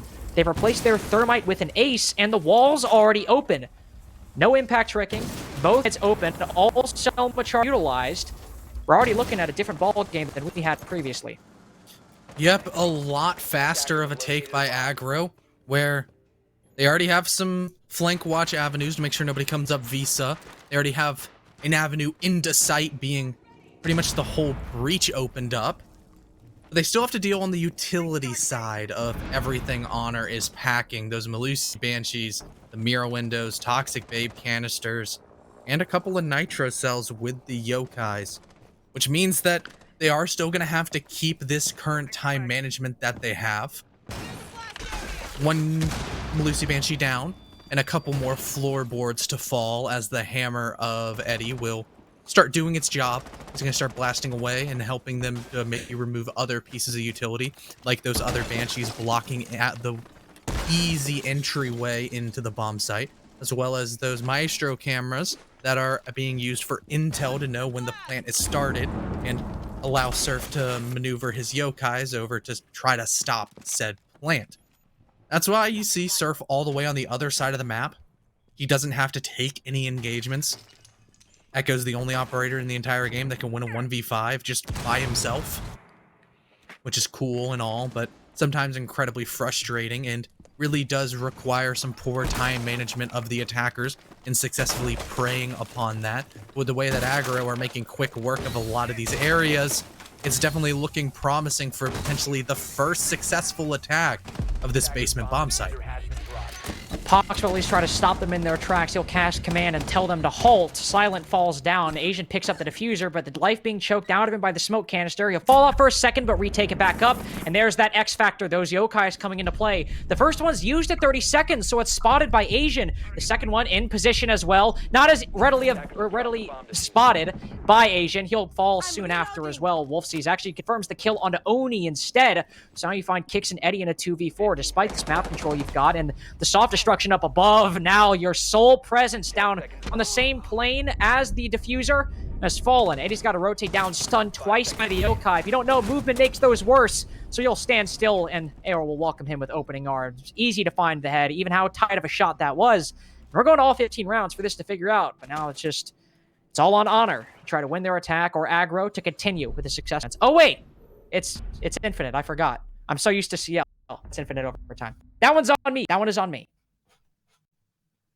Force to have it. Oh, man. Thank you, Ferme, by the way, for reminding me that it is infinite overtime.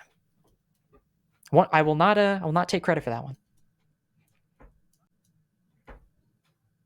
Yes, it is the semifinals. Mr. Producer Man Ferme is whispering in our ears that, yes, this is the semifinals, and we should probably by now be familiar in the fact that it's infinite overtime. So yeah. That's on us. We humbly apologize and beg for forgiveness from our Lord and Savior Russian man. Attackers need to locate and However, bombs. this is going to be a long game. I can feel it in my bones. Now Lobby is next up for the aggro defense. This is a bomb site that Attackers have discovered went kind of the poorly bomb. the first time around. Kind of close second time around into their favor. And then the most recent time it was played, absolutely dominant for aggro, a flawless round into their favor. So it's going to be a pick your own poison kind of take for Honor, where you're either going to win, it's going to be a close round, or they're going to get absolutely decimated, and we're just going to have to sit back and wait and see which way the picks go early on. That's going to set the mood for this entire round. Now, the picks have seemed to, especially, well, in this game as a whole, the picks have certainly defined quite a few rounds, but those lobby pressing defenses, the picks have been crucial. There is also a potentially crucial adaptation, depending on how you view it. Surf has made his home on the Jackal for the majority, if not all, of their attacking rounds, but this time he's decided to switch to the double in the second overtime section of this. He's decided to pick the Dokkaebi, see if he'll find more success on that. And hey, it very well just might. On the one hand, Dokkaebi is useful for clearing out roamers. You activate those calls. If you play off those sound cues, you should be able to coordinate around the defenders still alive. However, Aggro played the way they play this lobby press room defense, they're not roaming around being very fluid with their defense. They're holding positions up top. So if Honor are just able to either gain intel, or they remember from the previous rounds, they already know where, generally, Oni and Eddie are going to be playing. But again, there's another refutation to that. Asian's on the roam this go-around, where normally he was sitting up top and aiding the roam. He's now all the way inside a basement. So that Dokkaebi, very useful in order to find Iruni's position if he does intend to go for a flank. Yeah, the flank was absolutely massive, but they're also going to have to remove Oni, who has been allowed to sit in this position pretty much uncontested all the way until the final minute of all of the rounds. He doesn't have an Iruni gate this time, or I think he might just be close enough to make sure that it's not opened. No, he just doesn't have one. And right now he has no pressure on him, as Honor are once again moving pretty slowly. The last time that they went for their execute, it came just all at once, 0 to 100 real quick. But with only a minute left on the clock, they really haven't had any headway. There's still people outside the map, but Arrow being outside main door is a good step as the Toxic Babe canisters start coming out a touch early.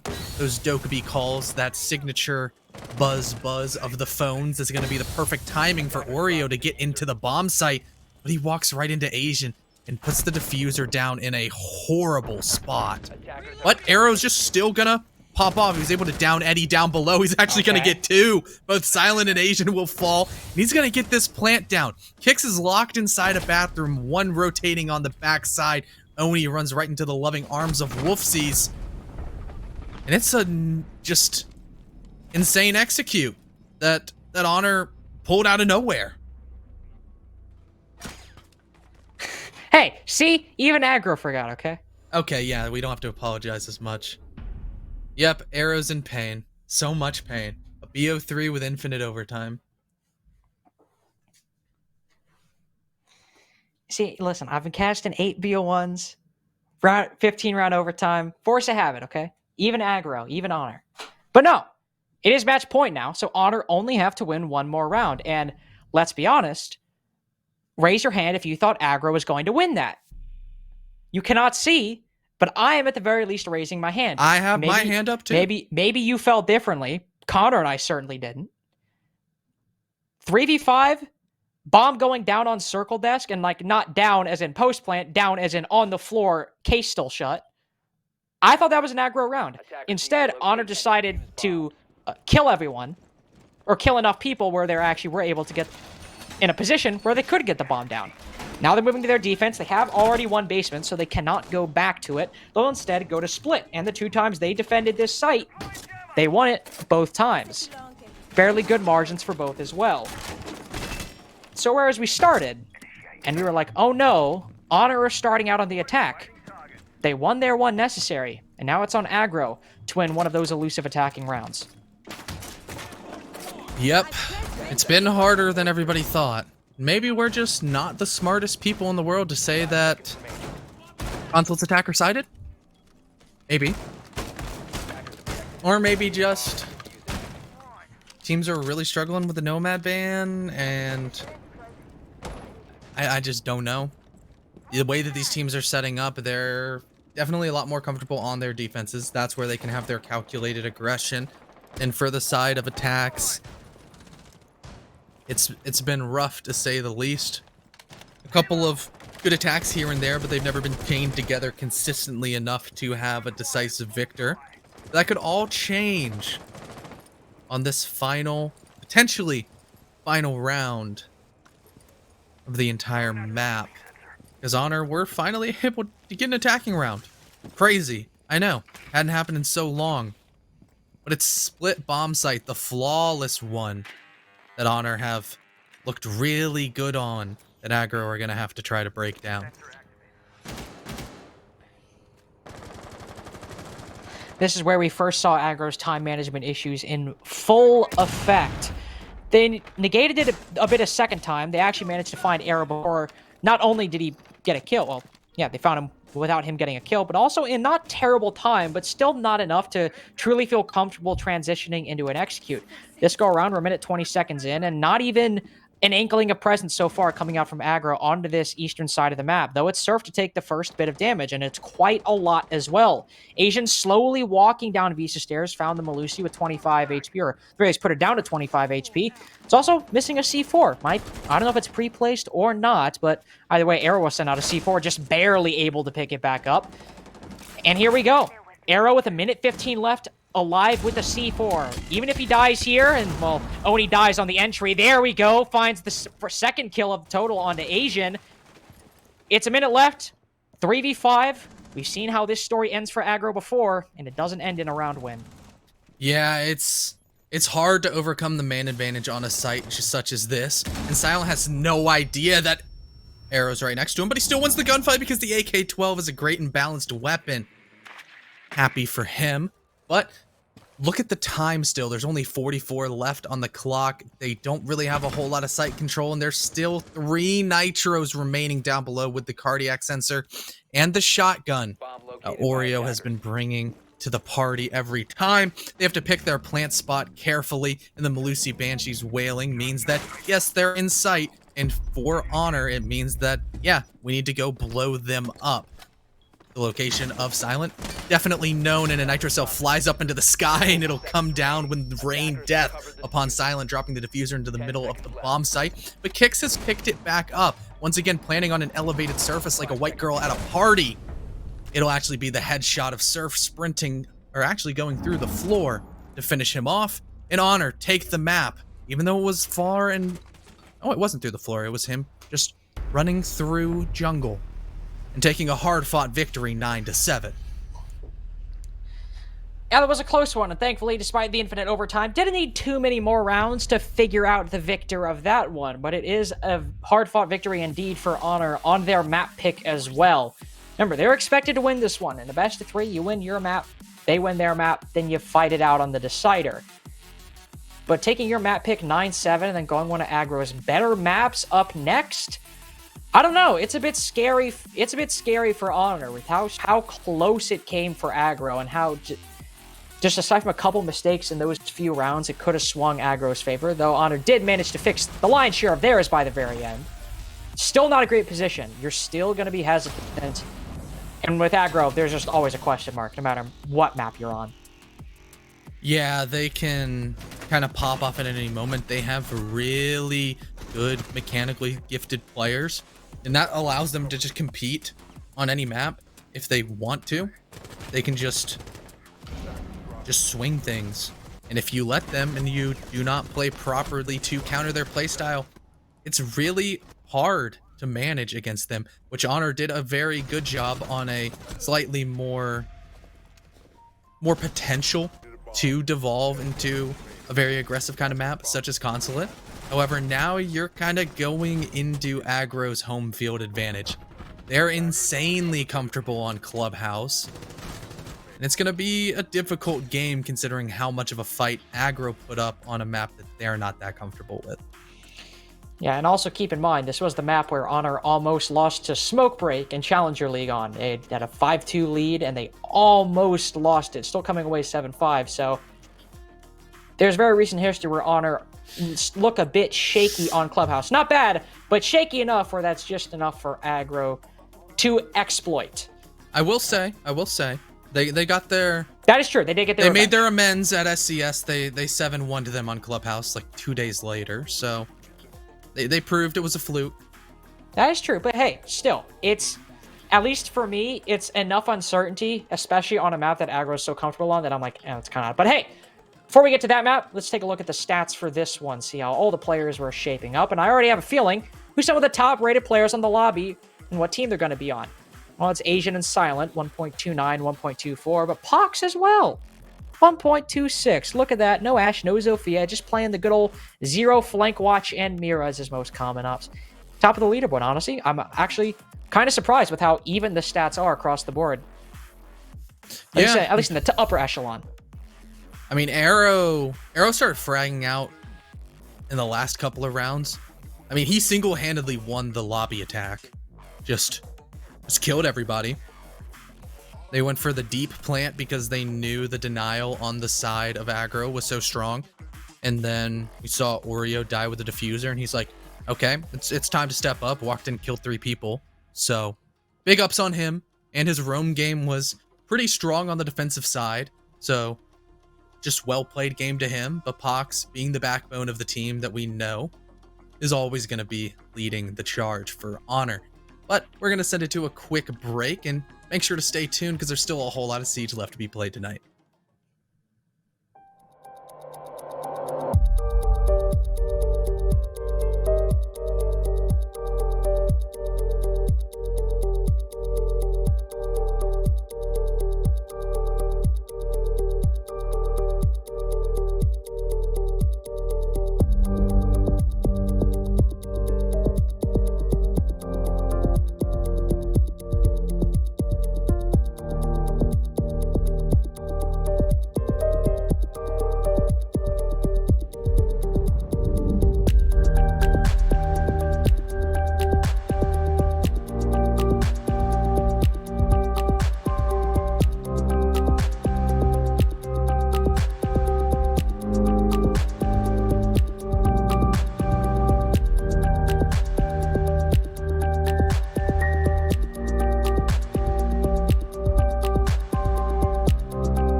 All right, everybody, welcome back. If you missed map 1, it was pretty damn close, to say the least. A 9-7 victory for Honor on their map pick of Consulate. Now we're going into map 2. Aggro down in the series. They got to win the next 2 maps in order to come away the victors 2-1. But it is their map pick of Clubhouse. And, Connor, as you said, this is one of their strongest. Yeah, one of their strongest is an understatement. It's definitely their strongest map. Aggro on Clubhouse is it's a combination, to say the least. They're really comfortable on this map, and they've beaten some pretty damn good rosters on it across SCS. They've just looked very consistent, and the ball is definitely in Honor's court. They're going to be having the fight an uphill battle, which I believe that they can do, whether it be on Clubhouse or Coastline. I'm going to say they're probably going to Coastline. I say that Aggro takes this map because they're just so comfortable on it, and with the historical kind of blunders that we've seen from Honor with not being able to close out maps, especially on Clubhouse, it's a little bit too much of a worry for me. Well, yeah, even then, on the side of Aggro, you know, very aggressive. Of course, it's their namesake. But a lot of the times, they are a very momentum-based team. They're a very energetic-based team. And you had players like Aggro, or Asian and Silent, doing very well for last map. You can imagine they're going to be pretty high energy. But we don't have to wait too long. We're getting into Clubhouse right now. Of course, we got to get through the ban phase first, everyone's favorite part of the map. But then we can finally get to see if Aggro can we can't call ourselves dominate. smart casters if we can't predict this. We're going Thatch, Abana, Mira. Are you going? Is it like order sensitive or just in general? Nah, just in general. Okay, I was about to say order. If it was order sensitive, you'd already be wrong. But since it's not, yeah. If the Thatcher comes out, I got the attackers right, but you know that's not very hard at all, especially on the map. On Clubhouse. Yeah. Clubhouse especially, not very hard to predict those attacker bans. Honestly, I'd be surprised if Thatcher or Mav was not taken down, but it'd probably be Thatcher. Yeah, it's Thatcher. So now we get to the defense. What could happen here? At least a little bit more variability, comparatively speaking, happens on the defensive bans. Could see a Mira.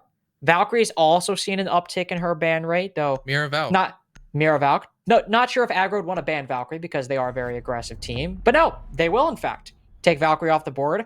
Better not have her used against you since Honor is starting out on the defense. Safe bet. Yep. Alrighty. Mira will make it an 100% for me. And I'll feel good about myself for the first time in years. It's Cade, never mind. And it's Cade, even though Maverick is up. Honor's still banning Cade. Yeah, that's what I was wondering. Interesting. They're trolling my prediction elo. But having the Cade off the board does mean that you don't necessarily have to Maverick each of the hatches. You can use ace charges. And it does overall make things a lot easier. And for Honor's sake, they are on the defense first. So I would predict they want to use the Mira. But I don't see her in the lineup. Instead, I see a very particular lineup.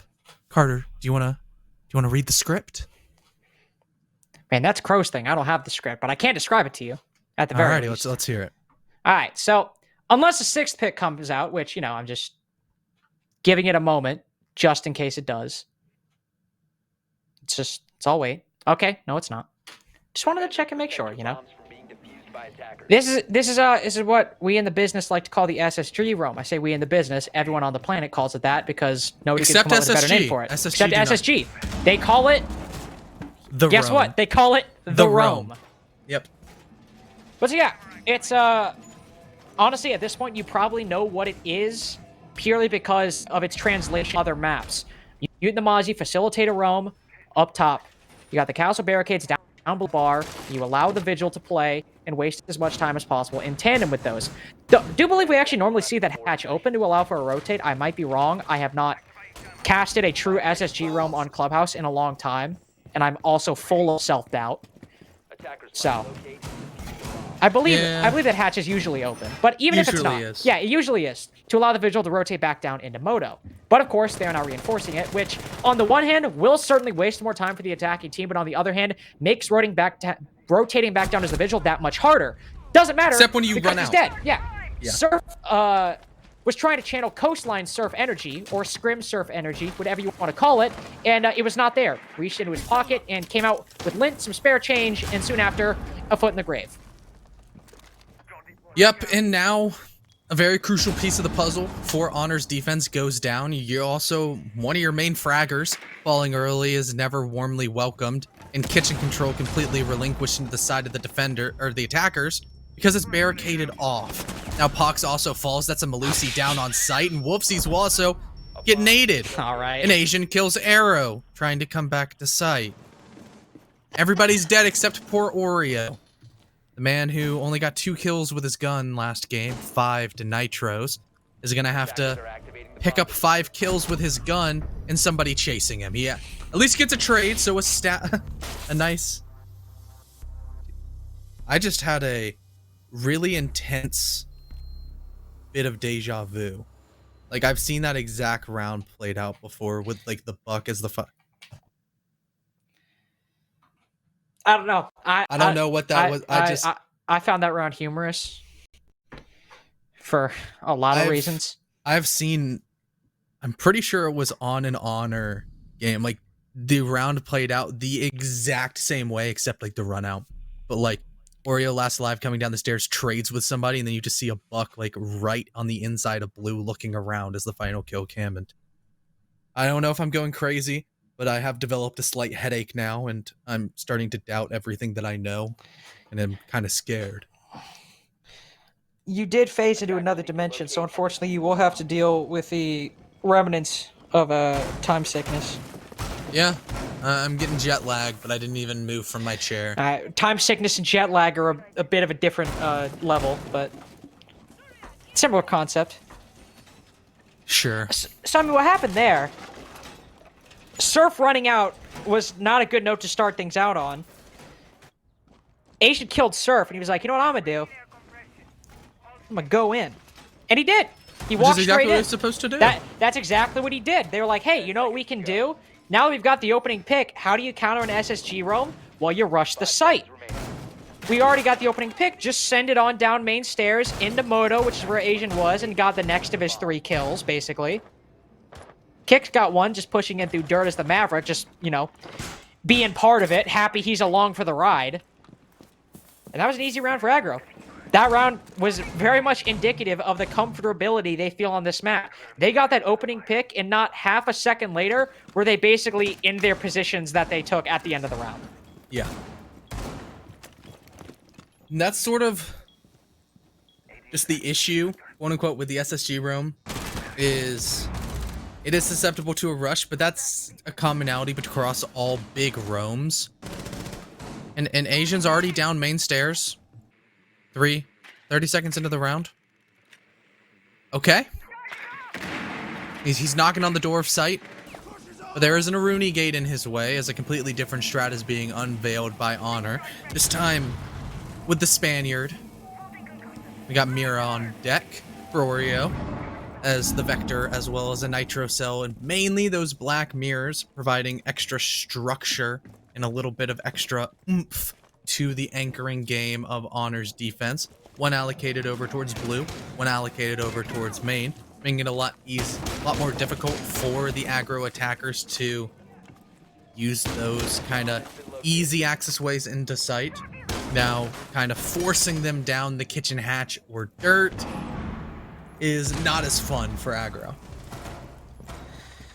Well, the fun might just about to begin. Eddie will get the opening pick on Arrow. Not having the best game so far. Ended it on a good note on map 1, but not the best so far. Fortunately for Oni on the Ace, he's playing on the wrong patch. It's not yet that the Ace Chargers are able to destroy the Miras, so unfortunate for him. Unfortunate for Oreo as well, because the C4 went wide. Oni just destroyed all of his aces in the exact same way, but it doesn't matter because they got the next 2 kills, so what's wasted utility when you could just shoot people in the face? Pox will at least try to return the favor, finds Asian, but Oni, having full control of Church along with the rest of his team, is able to get the plant down with minimal resistance. Pox swings the bottom of main stairs, doesn't find a kill. It's Surf to get the next one in the round, but it still doesn't matter all that much, especially when you're lining up for Eddie. 2 easy kills, barely even more than half a mag necessary to take down the final 2 members of Honor. And Aggro's comfortability in round 1, certainly not a fluke in round 2. Yep. And this is why we predicted Aggro was going to take this map. They're damn good at Clubhouse. They know how to attack it. They know how to defend it. And they're just insanely comfortable with every single kind of strat you can throw their way. They have their shot calls. They know what to do. And when they're comfortable, they're dangerous. They can take the gunfights on their terms on a consistent basis. Nothing you can throw at them phases them. They're hard to surprise. And that makes them hard to kill. And that's how you have to win rounds. Yeah, at least for the side of honor, killing members of Aggro has been a very tall order. Locate and defuse bombs. A hill that, for the moment, seems insurmountable, at least on basement. They'll try and take the mountain and the trek up to the summit from a different angle. They'll move up to CCTV. Pretty familiar lineup as well. You got the Jaeger and the Wamai combo, Mute, Malusi, Goyo. The name of this game is burning and wasting as much utility as possible, whether it's explosive or projectile or both in the case of Agent's ass charges.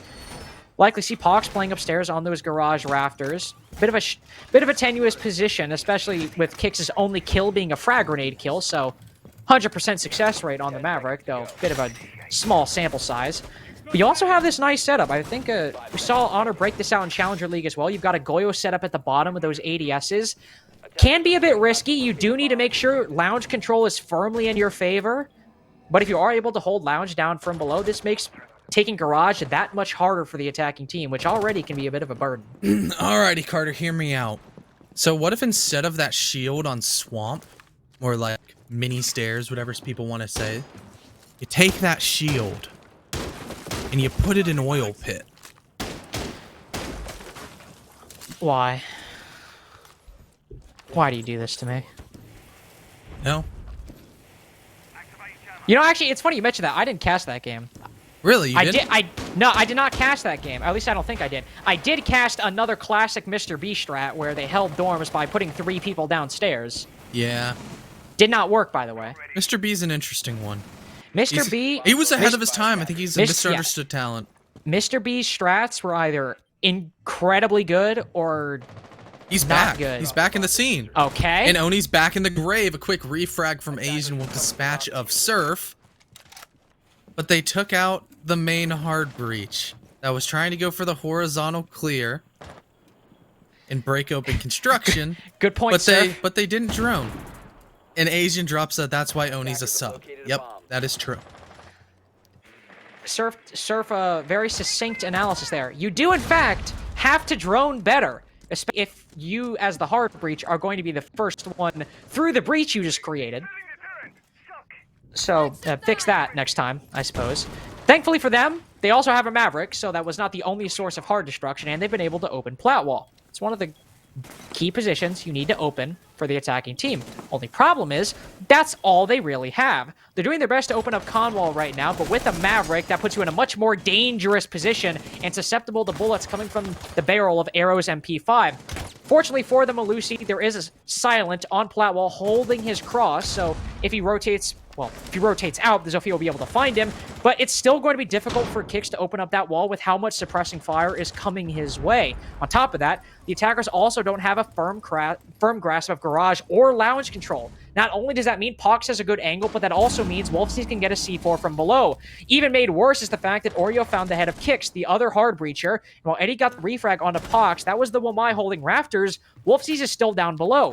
Even if Asian manages to jump in and gets the plant inside of CC, which is now where all final 3 members of Aggro are rotating over to, the fact that they didn't deal with Wolfseas, if this C4 lands, there's not much chance, nay, any chance for recourse on the side of the attacking team. Their best hope now is to either minimize the impact of Oreo or Arrow or pray to God that C4 permits to push into the final seconds. Not a lot of time to adapt, and there you go. Asian realizes his fate, tries to fall off, but the C4 is the one that makes him meet his end. Eddie trying to get the plant down. Silent will be successful on the coverage for the moment. In fact, successful enough to allow Eddie to get the plant down. He finds Arrow. It's a 2v2. Oreo manages to find the cross. Eddie holding outside, 25 HP, so low.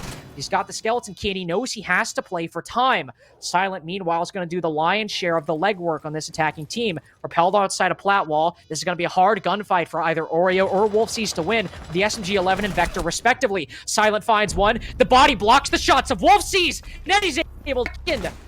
A nail-biting clutch from Aggro, but just narrowly manages to get them their third round in a row. You know, that was a hectic round. I think what it came down to was the Goyo beneath didn't know that the plant was happening right next to the hole. I was thinking in my mind, I'm like, farther. Yeah, I'm like, why is he not just shooting him?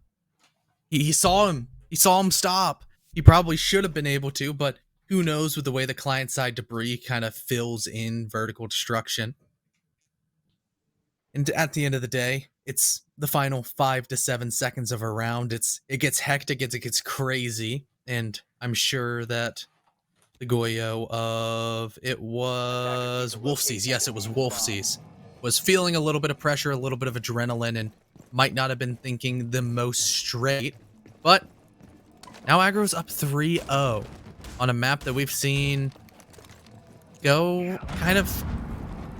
It's hard to to nail down what Clubhouse is anymore, because I've seen attacker-sided clubhouses, neutral clubhouses, more recently than not, a couple more defender-sided clubhouses than we'd expect to see, especially in CL. But now Aggro is just... I'm just going to call this an Aggro-sided clubhouse.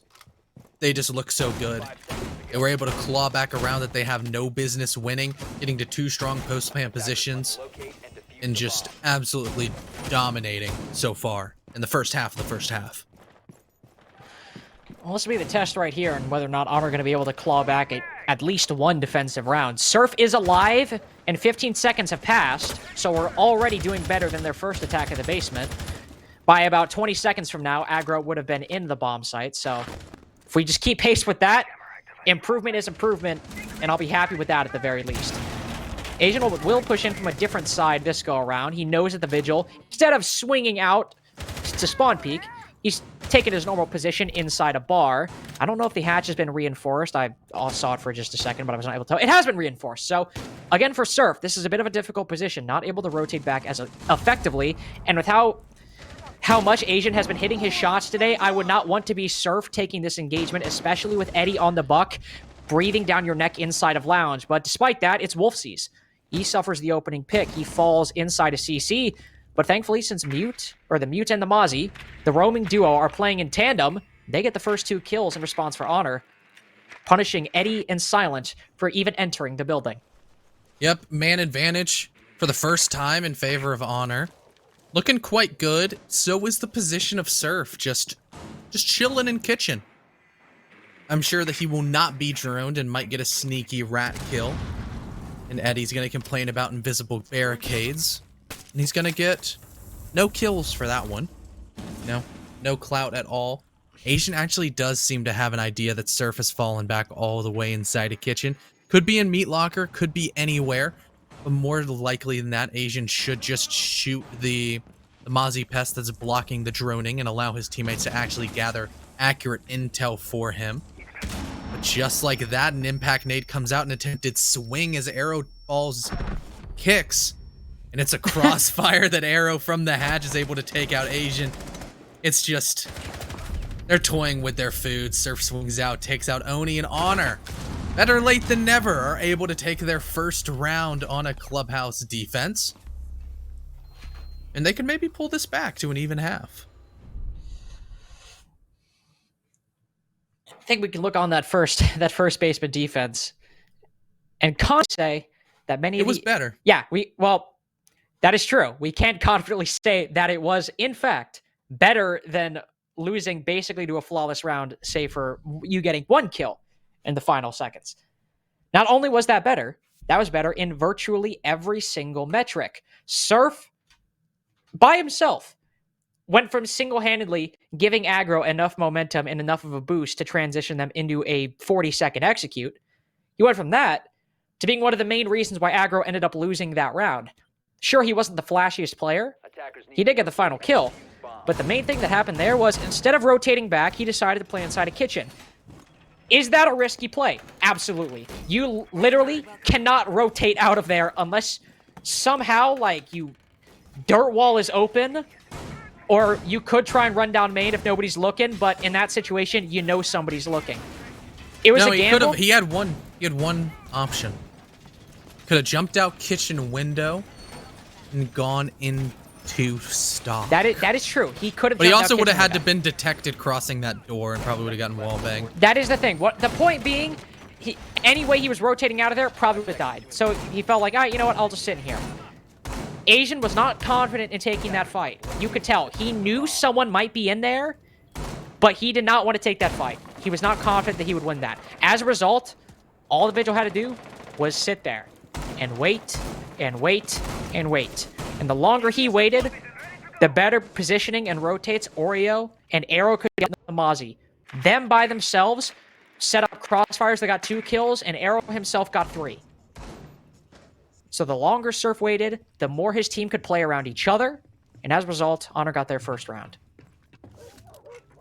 Yep.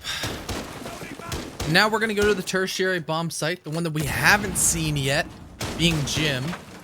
And look at how quick Aggro's aggressively taking control of the map. They can now drone and confirm that, yes, cache is entirely clear. The setup for Honor, which typically you would expect to see extended all the way into cache, is instead extended slightly less. And it's all the way in construction. But man, is there a lot of utility. Well, my discs, mute jammers, shield, ADS, frost traps, you name it, they've got it. And an established crossfire from the soft wall in in Logi is going to be pretty interesting, especially considering Pox is sitting on a Mira window. Yeah, this is a dangerous setup for Aggro to try to counter right now. Not only that, they got impact tricking as well. Not as successful as I'm sure they'd like, and as a result, Arrow's got to rotate back into bedroom, a much harder position to defend with that window directly behind you. But that does mean, despite the fact that he's rotated off, all Aggro have dealt with is that shield. Pox has Logi Catch he has to worry about, but for the moment, he's playing confidently. So is Surf, rotating up behind the attacking team, finds Asian silent. Oreo joins in just for fun at that point. And what looked like a strong Aggro round, at least for the moment, is resulting in a strong performance for the Jaeger. Only 2 other members of Honor joining in. It was Surf to get a triple that go around, and it's Honor to get a flawless for their second defensive round in a row. Yeah, during that entire engagement, I'm like, you know, they started off really strong. They got so much control so quickly. Then they kind of realized that, oh, wow, there's a lot of stuff in construction. And then they were working on that, and then a nitro from below, and somebody named Surf on the Jaeger on the late flank just absolutely crushed their entire attack. They were so focused on the task at hand, the task up ahead, that they weren't worrying about their flanks. And Clubhouse is a map that you shouldn't see Nomad on. And if you do, you know you're going against a troll stack. So don't ever bring Nomad on Club. Yeah, don't do it. Or else Harrison Crow Broder will just look at you and thumbs down emoji. I've only seen it kind of work with Xset, and even then, it's still like, come on, dude. Yeah. Brycer's got to get those boys in line. That's not what I meant. I know. It's just fun to poke fun. No, actually, hold on. This is completely unrelated. In my political theory class, I actually, in researching a paper, I actually found a book written by Brycer's dad. Really? Yeah. He was talking to us about that once. Yeah. No, we're talking about John Stuart Mills right now, and I remember the fact that he had written a book, and so I was just like researching stuff about John Stuart Mills. We'll be honest, was kind of, it's kind of leaning in the way like, hey, maybe this is the area he studied in. But I did. I actually found the book Brycer's dad wrote. Alrighty, let's see what we've got. We've got a Mira window on CCTV wall, and Wolf sees teabagging in front of it. What do you make of that, Carter Hennefeld? What do I make of this? Yep.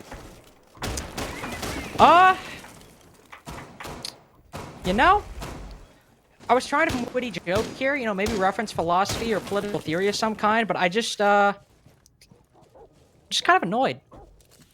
Just kind of annoyed. And the saddest part is, I guarantee this will work. I guarantee this will work. It'll somehow stall aggro long enough. But, since it is a mirror window, PC wall, it's not going to do much to counter the Maverick. He's going to be scared out of his mind. Do not get me wrong. He will be worried that something is going to happen. But again, it's a mirror on CC wall. He'll pop it, force the Maverick to rotate off, and that's exactly what a mirror on CC wall will do. You pop it, you make Kicks worried about pushing, and it will open a nice angle that you can utilize to stop Kicks from opening up CC wall. So while mirror windows on plat wall are sort of a question mark every time you see them, even they have their upsides. You know, it's working a little bit better than I thought. That's why I asked you. I wanted to say mean things about it, but you said nice things about it, and then it ended up being too bad. But speaking of not too bad, that's the drone work of Aggro. Asian droning himself in, gathering intel, will net him about, what would you say, 30 damage onto Surf, as the red dot Ash player continuously taking map control on the first floor, slowly making his way into lounge to hopefully deny that inevitable downstairs pressure, those nitro cells that make it hard to get the plant down. But considering it's a 5v5, there's only 50 seconds left on the clock. Somebody's going to have to make a play, and it's sure as hell not going to be Asian, as Arrow's the one to get the first frag. And he's going to be going for 2, but can't quite land the shots onto Silent, who's still alive on the plateau rappel. Well, going into this 4v4, that mirror window on CC wall looking much more impactful than I think at least Connor and I thought it was going to be. Because of that, you had to rotate the ace over, and because of that, you couldn't open up con wall as quickly as you could, and now you're here. You've opened it up, but only 30 seconds left. You're in a 4v4, and the defense is firmly set in their positions. You've cleared out the mirror window, thankfully, so Wolfseas or Oreo won't be able to play behind it with the same strength. And with an impact down from below, of all things, Oreo will get taken down. It still Kicks to come away with that. Oreo and Pox even for 2, making it effectively a 1v3. Make that a 0v3. The impact grenade coming up as the final kill, but Oreo doing the last one with bullets. Honor make it work. They come back 3 rounds in a row, and going into their attack, it's an even half. An even half is not bad on Clubhouse. Not at all. Not at all. Not at all, my friend. Alrighty. But for the side of Aggro, we typically like to sing their praises towards their Clubhouse attacks. But their defenses are typically just as strong. And when you have an aggressive team like Aggro, hell, it's their namesake. We know that they're aggressive. We know they like to swing things. You put a Mira in their hands. Sometimes that can be a terrifying concept.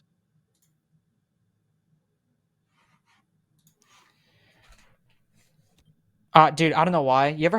Sorry, not to completely, not to switch topics for a second.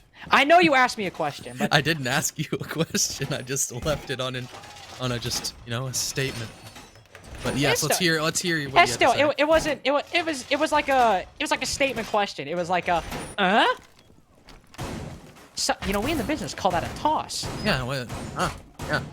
But no, what I was going to say, I had one of those moments where I was thinking to myself about the game, just like, okay, what's going to happen? And then when I jumped out of my thought, looked at it, and it was 0-0, and I was like, has it been on 0-0 for this long? Are we frozen? Is the game frozen right now? My mind just started breaking for a second for some reason. Nice. Yeah, there's not much I had with that. It was just, I started freaking out, and I was like, every thought I had and everything I was gonna say, I was like, wait, is the game frozen? It was almost like one of those nightmares you have. What did he just GN? I don't know. Maybe a drone? All right. Now you can't trick the hatch. Nice job. I really gotta appreciate. I really gotta appreciate the players in chat doing some of the analysis for us. Apparently, Eddie can no longer impact trick. Nice. Probably because he used one of his impacts to do something.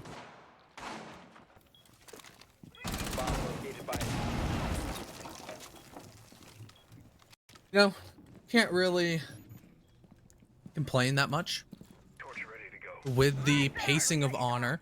Sure, a minute already down, but they're getting the moto hatch opened. They have a little bit of soft destruction. And there's no roamers for Aggro because they have mirror windows, so why do they need to roam? They can just sit behind them and wait for all of the members of Honor to eventually have to funnel in.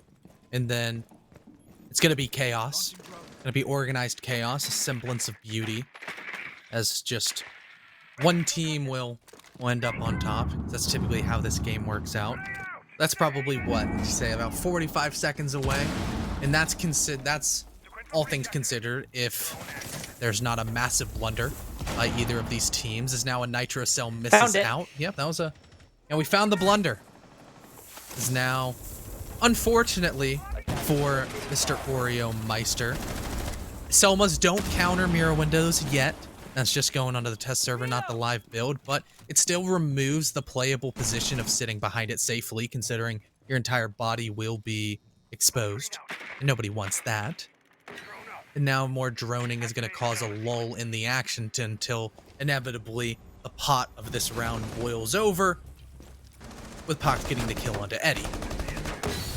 Now this might just be the first little bit of water falling up over top. Though Pox will retreat back, so the walls of Jericho still remain upright for the moment, but now they're starting to tumble. Oreo finds Silent, pushes straight on in. He doesn't have the diffuser. That's Pox to get it down, but at this point you can change it and play hot potato if you want. You still have plenty of time, especially when it's a 5v1, and a flawless round for Honor's first attacking round. Talked about how that C4 getting stuck on the reinforcement was a blunder, but if you look at that in hindsight, there's a C4 stuck, destroyed by a failed impact trick, and then full site control for Honor, all in the span of 45 seconds. Yep. And a good round for Honor as they now take their first lead of the match. Not a moment too soon, yeah. 4. If only you had 2 impacts to keep the Mira up. If only. You had 3 aces. It's true. And he's clapping back with real facts. That is, in fact, how many Selma charges Ace has. He does have 3. Is Oreo like schooling them right now? I don't know. And he just said, I don't care. All right. I feel like Oreo was actually like saying true information. Like what Oreo said was correct. It's factually correct. Hey, did you know that Malusi has 3 Banshees?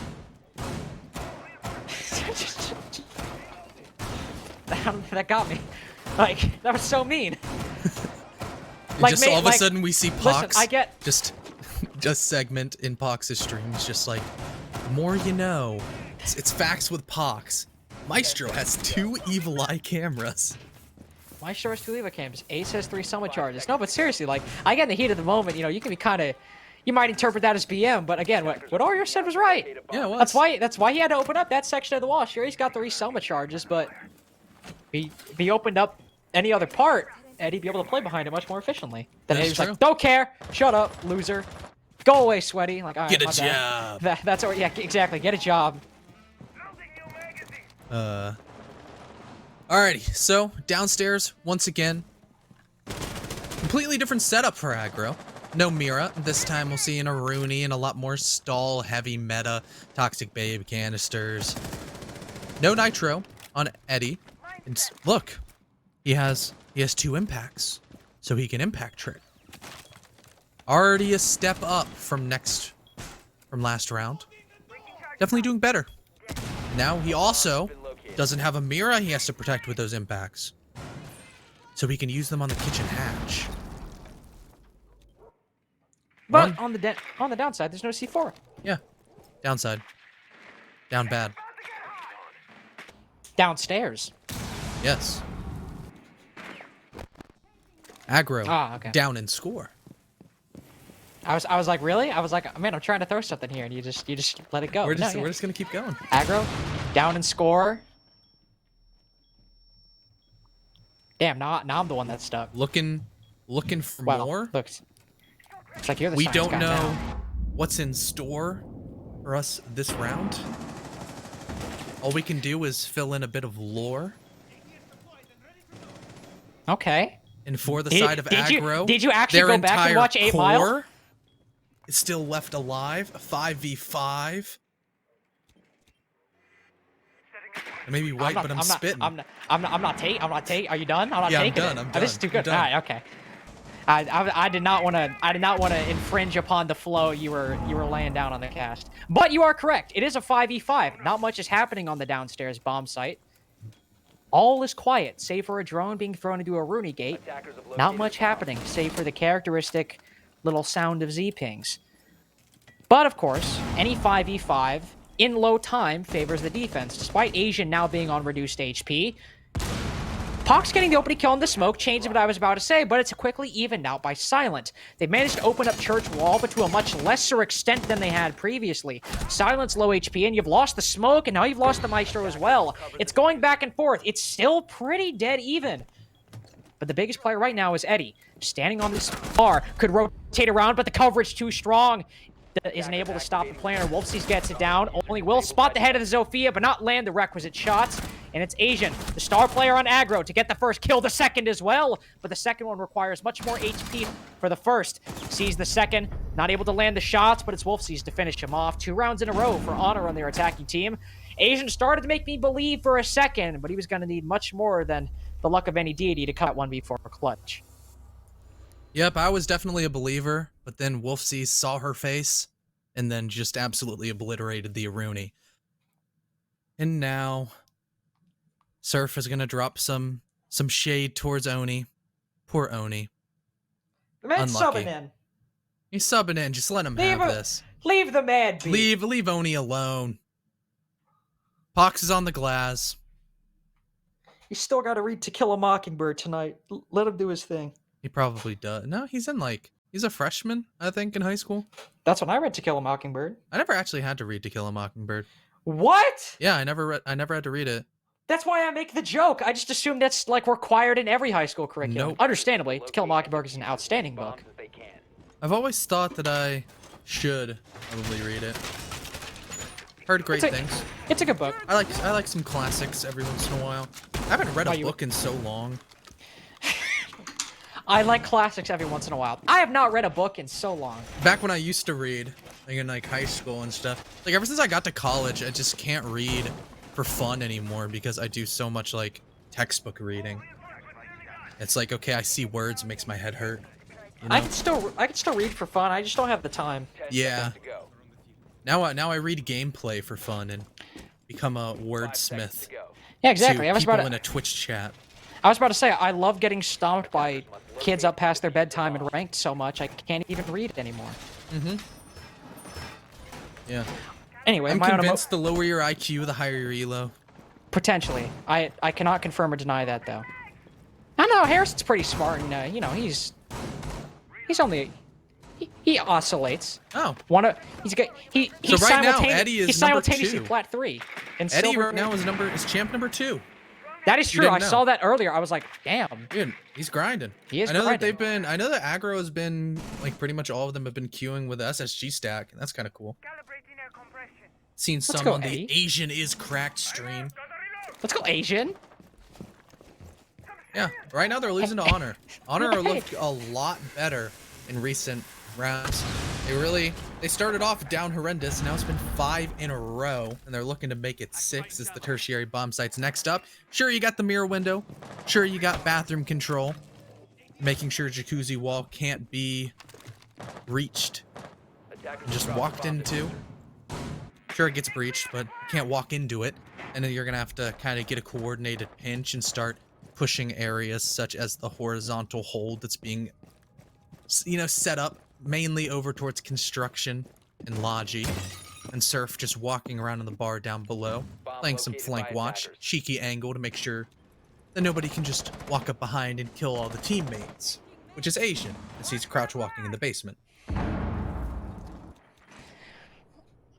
Surf accused Oni of shaking on the Jaeger, but now the question is whether or not Asian will shake. He's certainly, at the very least, he might be quaking at the side of a drone if he spots it out. He's definitely now shaking at the side of tracers flying past his head. He'll rotate back down. The drone's still not spotted, but at the very least doesn't matter. The flank has been countered. No more play from Asian. Likely going to try to rotate back to site and make the best he can. Kicks will get the opening pick onto Arrow, so Aggro still at the very least making the biggest plays early on in the round. The second as well. Arrow and Surf both push up one by one, playing separately, though on the same side of the map. Those are two easy kills for Kicks, despite the Vector's low ammo count. Silent as well, tags in for 3. That's Oreo to fall. When you look at this, a 2v5, sure, you've opened up Jacuzzi Wall, but there's 3 C4s on the side of Aggro. 30 seconds left, full sight control, and a 1v5 on 25 HP. Even Wolfsees isn't the man to be up to the task on that one. It's a flawless round for Aggro to stop the momentum of Honor. And, you know, if you had to win any round, winning tertiary bomb site of Gym Bedroom, that's a great first step, as well as, you know, just denying the full 6 rounds in a row, stopping the momentum of Honor, and now you can rotate over to your CCTV defense and feel a lot more confident with yourself. Once again, you've got the Mira again, you've got the Malusi Banshees, which hopefully Eddie swaps onto a Nitro this time, because the Nitro down below is almost a requirement for CCTV. So yeah, could be nice. You still got a lot of intel coming in from Silent Maestro cams, but I guess there's not a whole lot to predict on a CCTV attack. I'm gonna wager $50 that they're gonna try to get the CCTV wall open. I feel, I'm not a betting man, but I feel like that's one I can definitely back. That they're gonna at least try to get the CC wall open. Oh yeah, Connor. Well, I don't think they're gonna get it open. Not even gonna try. I think they're gonna try. No, they're not even gonna try. Not even gonna try? 3 hard breachers, not even gonna try. Okay. So seems in a couple of minutes I'll be $50 richer, and you'll be $50 worth of sadder. 5 seconds left before insertion. Money is only an object to tie us to this material plane. Uh-huh. I have read Epictetus. I am beyond such things. Have you ascended? I say profoundly, I am a jug, or whatever the thing was. Weird guy. If you like a jug, and say fondly, I like a jug. That was a weird passage I read. But hey, there's also there's a mirror window on CC wall. It'll get opened much quicker than Honors did, and while it gets open, able to shoot the exothermic, and now Pox has to rotate off the wall. But they accounted for this. They brought 3 hard breachers, and the fact they'll be able to shoot the C4 to boot, that's even better at that point. Won't lose any of them. Pox, I was about to say Pox is in a bit of a tough position to try and open that wall, but he's rotated off already. Oreo will likely take point on that operation, just like Aggro did on their attack. Once that wall got open, use the Selma charges, throw them at a distance, don't have to worry too much. Instead, Pox will rotate down, use those exothermics on the garage door. This is always the upside of bringing 3 hard breachers. You can open virtually every single wall you want, but it's also a bit of a downside. In terms of, you know, utility code, you only got the Ash and the Zofia. Could have brought a Capital, but you don't got smokes, and there's always the worry of redundancy. How much is Maverick really going to use of those hard breaches? Well, since the mirror window happened and they lost an exothermic, they're probably glad they brought that 3rd one. Yeah. Half the round already gone, and the only damage going onto the side of both Aristotle, Arrow, as well as Surf, the dynamic duo of entries, now are significantly weaker going into their engagements when they're going to have to knock down the doors that Aggro have built up. Mainly the horizontal extension that's going to inevitably come through. But Eddie's feeling a lot of pressure inside a garage. There's people down below him by the motorcycles. One's about to push onto the door. And Aristotle has lost a lot of HP because of a Maestro cam. But not as much as Eddie, as Pox will rip his head clean off of his shoulders and start setting up the Raptors control that is paramount for the attack that they're currently setting up.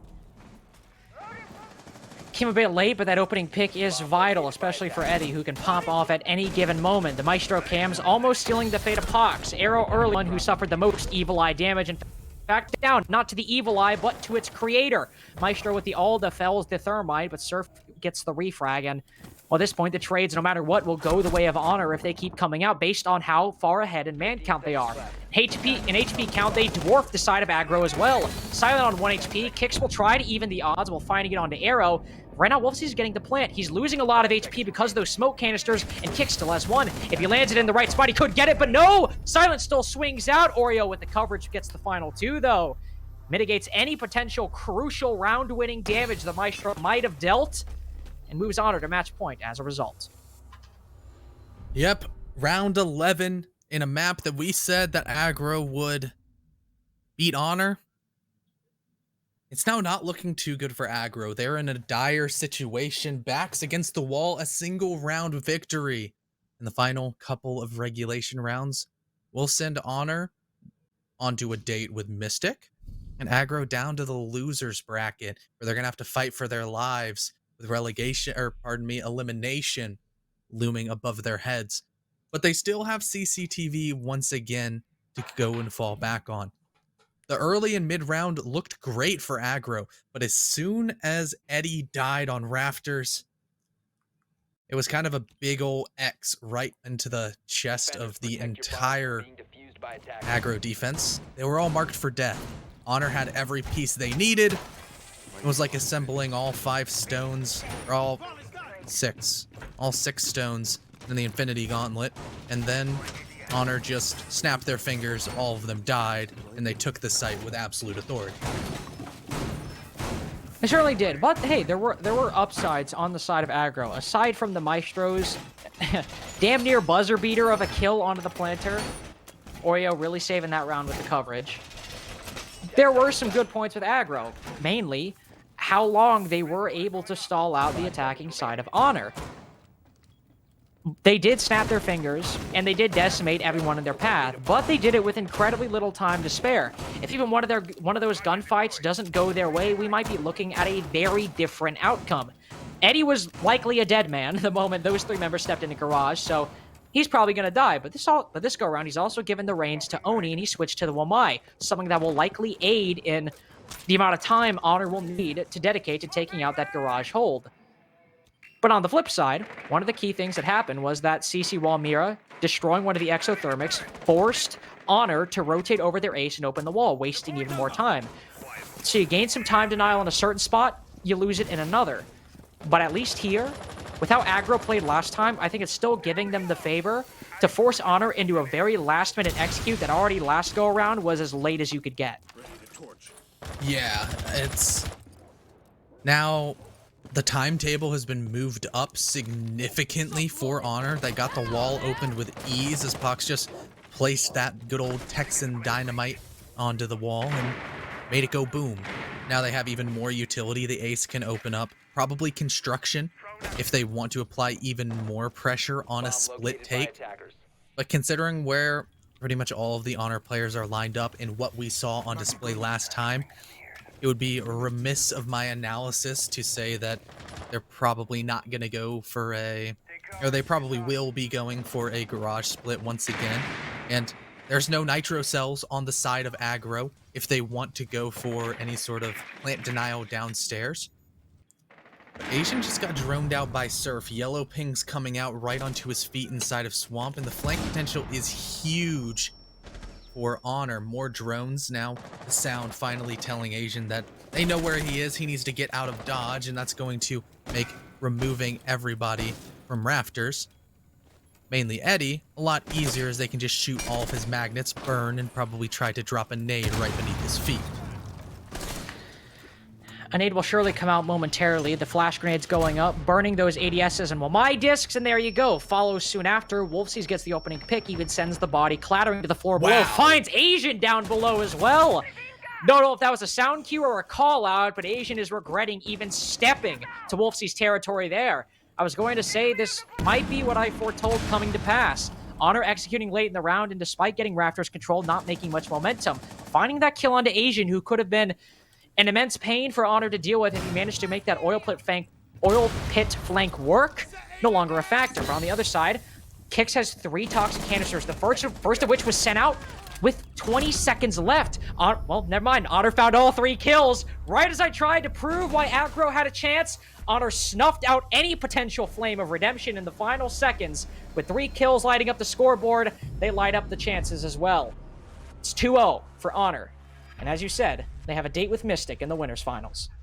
First off, I'd like to hear your apology to Honor Esports and voting against them, Carter.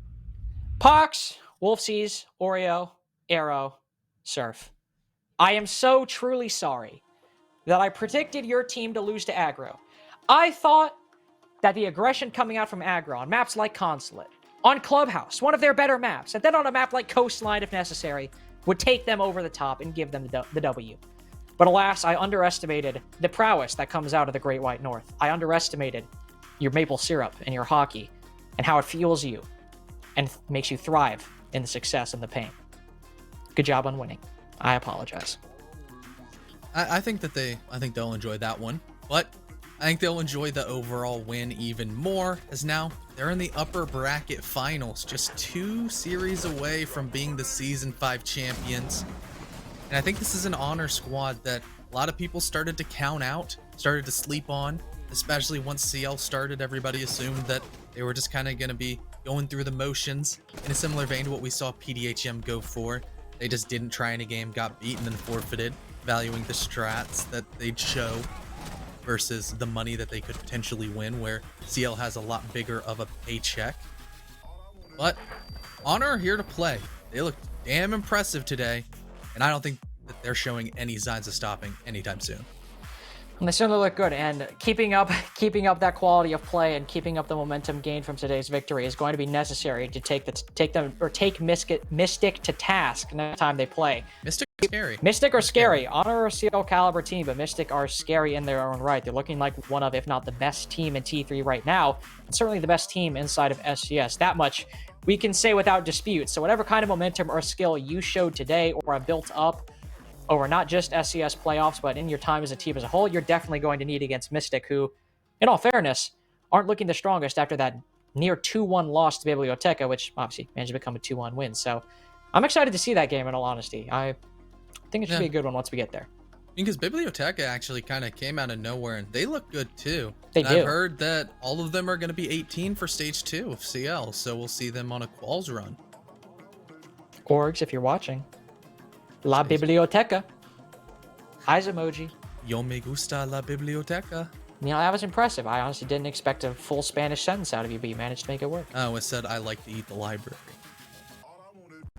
That's... Alright, man. Come on. Alright, well... do have stats, I do believe. If I am incorrect in my assumption. Because I want to see what that looked like, that matchup and that go-around. What are we looking at? Numerically speaking, Surf had a 1.49 and Oreo had a 1.44. Yeah, that makes sense. That checks out from what we saw. Yep. Surf, really good game. Didn't have, or he still had a solid game on. He had a solid game on Consulate. Arrow, one of the big performers from Consulate, cooled off, but as soon as he slowed down, people like Wolfseas and Oreo stepped up to the plate. And being the only negative member on your team, can't really complain. Everybody played lights out. They were just overall playing as a team really well, and for your lowest performer to only be 5-8, it's not bad. You can't really shrug at anything statistics wise, especially when you have your Thermite going 3-0 on entry. Yeah, that one's kind of odd. I think you got him on defense. I think Pox got him on the defensive side. Perhaps. I feel like he would have had to. Either way, on the side of Aggro as well. Bit of a bit lackluster stats overall, but hey, one of the guys, the 1.44 himself, he is the one who we are interviewing tonight, by the way. We're going to be interviewing Oreo, not Pox, who is so often doing the interview. We got to interview somebody new, which is always exciting. I've never actually interviewed Oreo before, so that should be fun. My camera's so scuffed, so I'm sorry in advance. I have not fixed it yet. Wow. Got that Oreo. spaghetti cam right now. It's spaghetti is something. I feel like I'm watching an 80s sitcom I feel like right we're at now. a fair with deep fried Oreos. Yeah, Alright. deep fried. Yeah. Well, how you doing though, Oreo? How you feeling? 2-0? I'm good. I'm good, yeah. I mean, 2-0, honestly, We came in and like expecting to win. We're a CL team. Those guys are really good. They have a lot of potential, but obviously, you know, they're playing with a sub, so like it's hard to play with a sub as we know. And I mean, we do what we need to do. We kind of controlled a couple rounds on our defenses, and then on Consulate, we were just a little bit unprepared, but it was a pretty good win. Well, yeah. Actually, talking about that, you know, going to Consulate, just saw Aggro play on that map. Was that a calculated decision from you guys, or was it just, is it a map you're strong on, or is it because you had info on Honor? What was the thought process going to Consulate map 1? We've been playing so much Siege recently that like we haven't really been focused on like bot reviewing them or anything. We just know like their map pool is like pretty weak. We know that they're really bad on Chalet and that they're really bad on Consulate. They actually were like better on Consulate than we thought they were going to be. But I mean, obviously, like just having such a small map pool, you can't be bad on 2 maps in a best of 3 because like you can only ban 1 map before they have to pick. So like that's why I think best of 3s are really good, because you have to have a strong map pool in order to do well in them. And we just had a feeling that they weren't very good on Consulate, so that's why we picked it. I think, yeah, I mean, we were all surprised that, I mean, again, you are a CL caliber team, but for your map picking 9-7, we were kind of shaking at that. But again, going forward to Clubhouse, while Aggro do not have, you know, they don't have the largest map pool, Clubhouse is one of their strongest maps. Did you expect them to struggle as much as they did on that second map?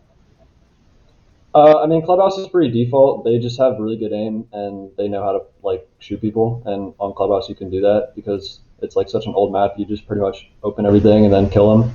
So we try to run strats that make them actually think and have to know how to clear stuff. And then on defense, we won like pretty much all of our attacks just because I don't want to pick on Oni, but Oni doesn't know how to hold blue very well, as you saw Surf call him out in the chat. I think they're a lot better team with Splash. Splash is a really good player. He has super good aim. And then, I mean, Oni's a support player at heart, so throwing him onto the fragging roles and having him try to hold blue against Surf is just like a recipe for failure.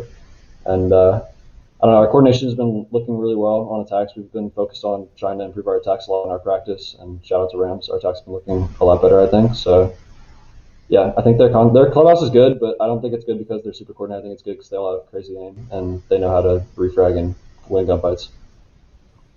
I gotta say, in just a couple answers, you've already went above and beyond, you know, the standards for an interview. This has been really good, really informative for the game so far. Connor, you got any questions? I'm already out. I mean, I don't think I could have him say anything that he already didn't, but I guess we'll just hand you the mic, and if there's any shout outs you want to give, it's all you. The floor's yours. I mean, shout out to the people that predicted us to win in the chat. We got you with the channel points. I saw we were big underdogs. GG to Aggro. We look forward to playing you guys again on Saturday in the NSG tournament, so should be a nice, fun little rematch. So with their full roster too, I think they'll have Splash for that. So, yeah. But no, I don't have anything else. Thank you. And no problem. They certainly might be a bit more threatening then. But thank you, Oreo. Good game tonight. Good job on the win. See you in SCS, NSG, and CL in the future. Have a good one. All right, thank you. Damn, that was a good interview. Yeah, he was very well spoken. That was, dude. I like. Caught me off guard. I ain't gonna lie to you. I saw the That 70 Show camera, and I got scared for a second. But he really outdid himself on that one. Good job, Oreo. And hey, look at that, top-rated player as well, going above and beyond in the interview and in the game. On Ace and Smoke as well. You know, Surf. We would have had the interview with Surf if we had to go to Coastline. It's my prediction. He would have dropped another 23 bomb. Would have done it. But I mean, still, he was top frag, +6. Just actually, what did I guess it's the 2 plants for Oreo. I imagine him getting the bombs down really put him over the top. But also, if you want to look at because like 4 more, I guess still +1 on entry, but 4 more entry kills for Surf. And Oreo's also playing support and putting up those numbers. True. That's impressive. That is true. Being on the support with those numbers is impressive. But if you want to look at the bottom, you see kind of what Oreo talked about. Oni was the sub. If you also know Oni, he is characteristic support player, but he was on the operators like Ying, Jaeger, Malusi on the defense. On the one hand, you know, you always gotta be like, you know, Oni, you gotta step it up, but that was a bit of a role mismatch for Oni, so I do feel for the guy in a certain way. But for Aggro, their chances are not done in this, of course. Not just in this tournament, but in T3 as a whole. We will see them at their full roster in the NSG tournament on Saturday, so I'm pretty sure that all of us will be tuning in at least somewhat to see how they look with Splash back on the team. Yeah, I'm definitely excited. Splash is a really good player. You saw him originally be with Mystic on the gatekeepers in NSG tournament and just pop off. Then he came to Aggro and is still shooting real good. I have intimate experience with Splash on gatekeepers. I know you do. That's why I was referencing it to it. But it went for so long. But Carter, it went for so long. That's it. That's it.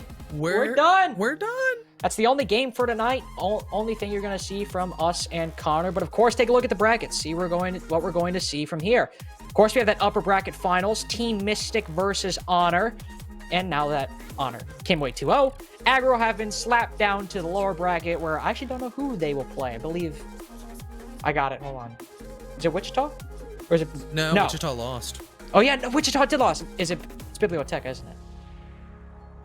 Yeah. It's Smoke Break. Dang. Yep, Smoke Break and Aerial Rise. I'm trolling on that one. I got my lower and upper round mixed. Yes, you are. But they will fight Smoke Break. I think kind of two very similar teams in terms of their play style. A lot of the times very reliant on gun skill and making those big plays. If you've seen Smoke Break and CL, it's what they relied upon. And Aggro, as Oreo just stated, rely upon that quite a lot. So that should be a fun match. Should be a fun match to watch. But as Connor and I did say, we are done. That is all from us tonight, so I don't have anything else to say. Connor, you got something you got to get off your chest? We love all of you. As if you didn't already know that. But that's it. That's all from us. Tune in some more for SCS. Playoffs are not done. Still got a lot more games. Always keep a track. Twitter.com/SCSTV. And have a good night.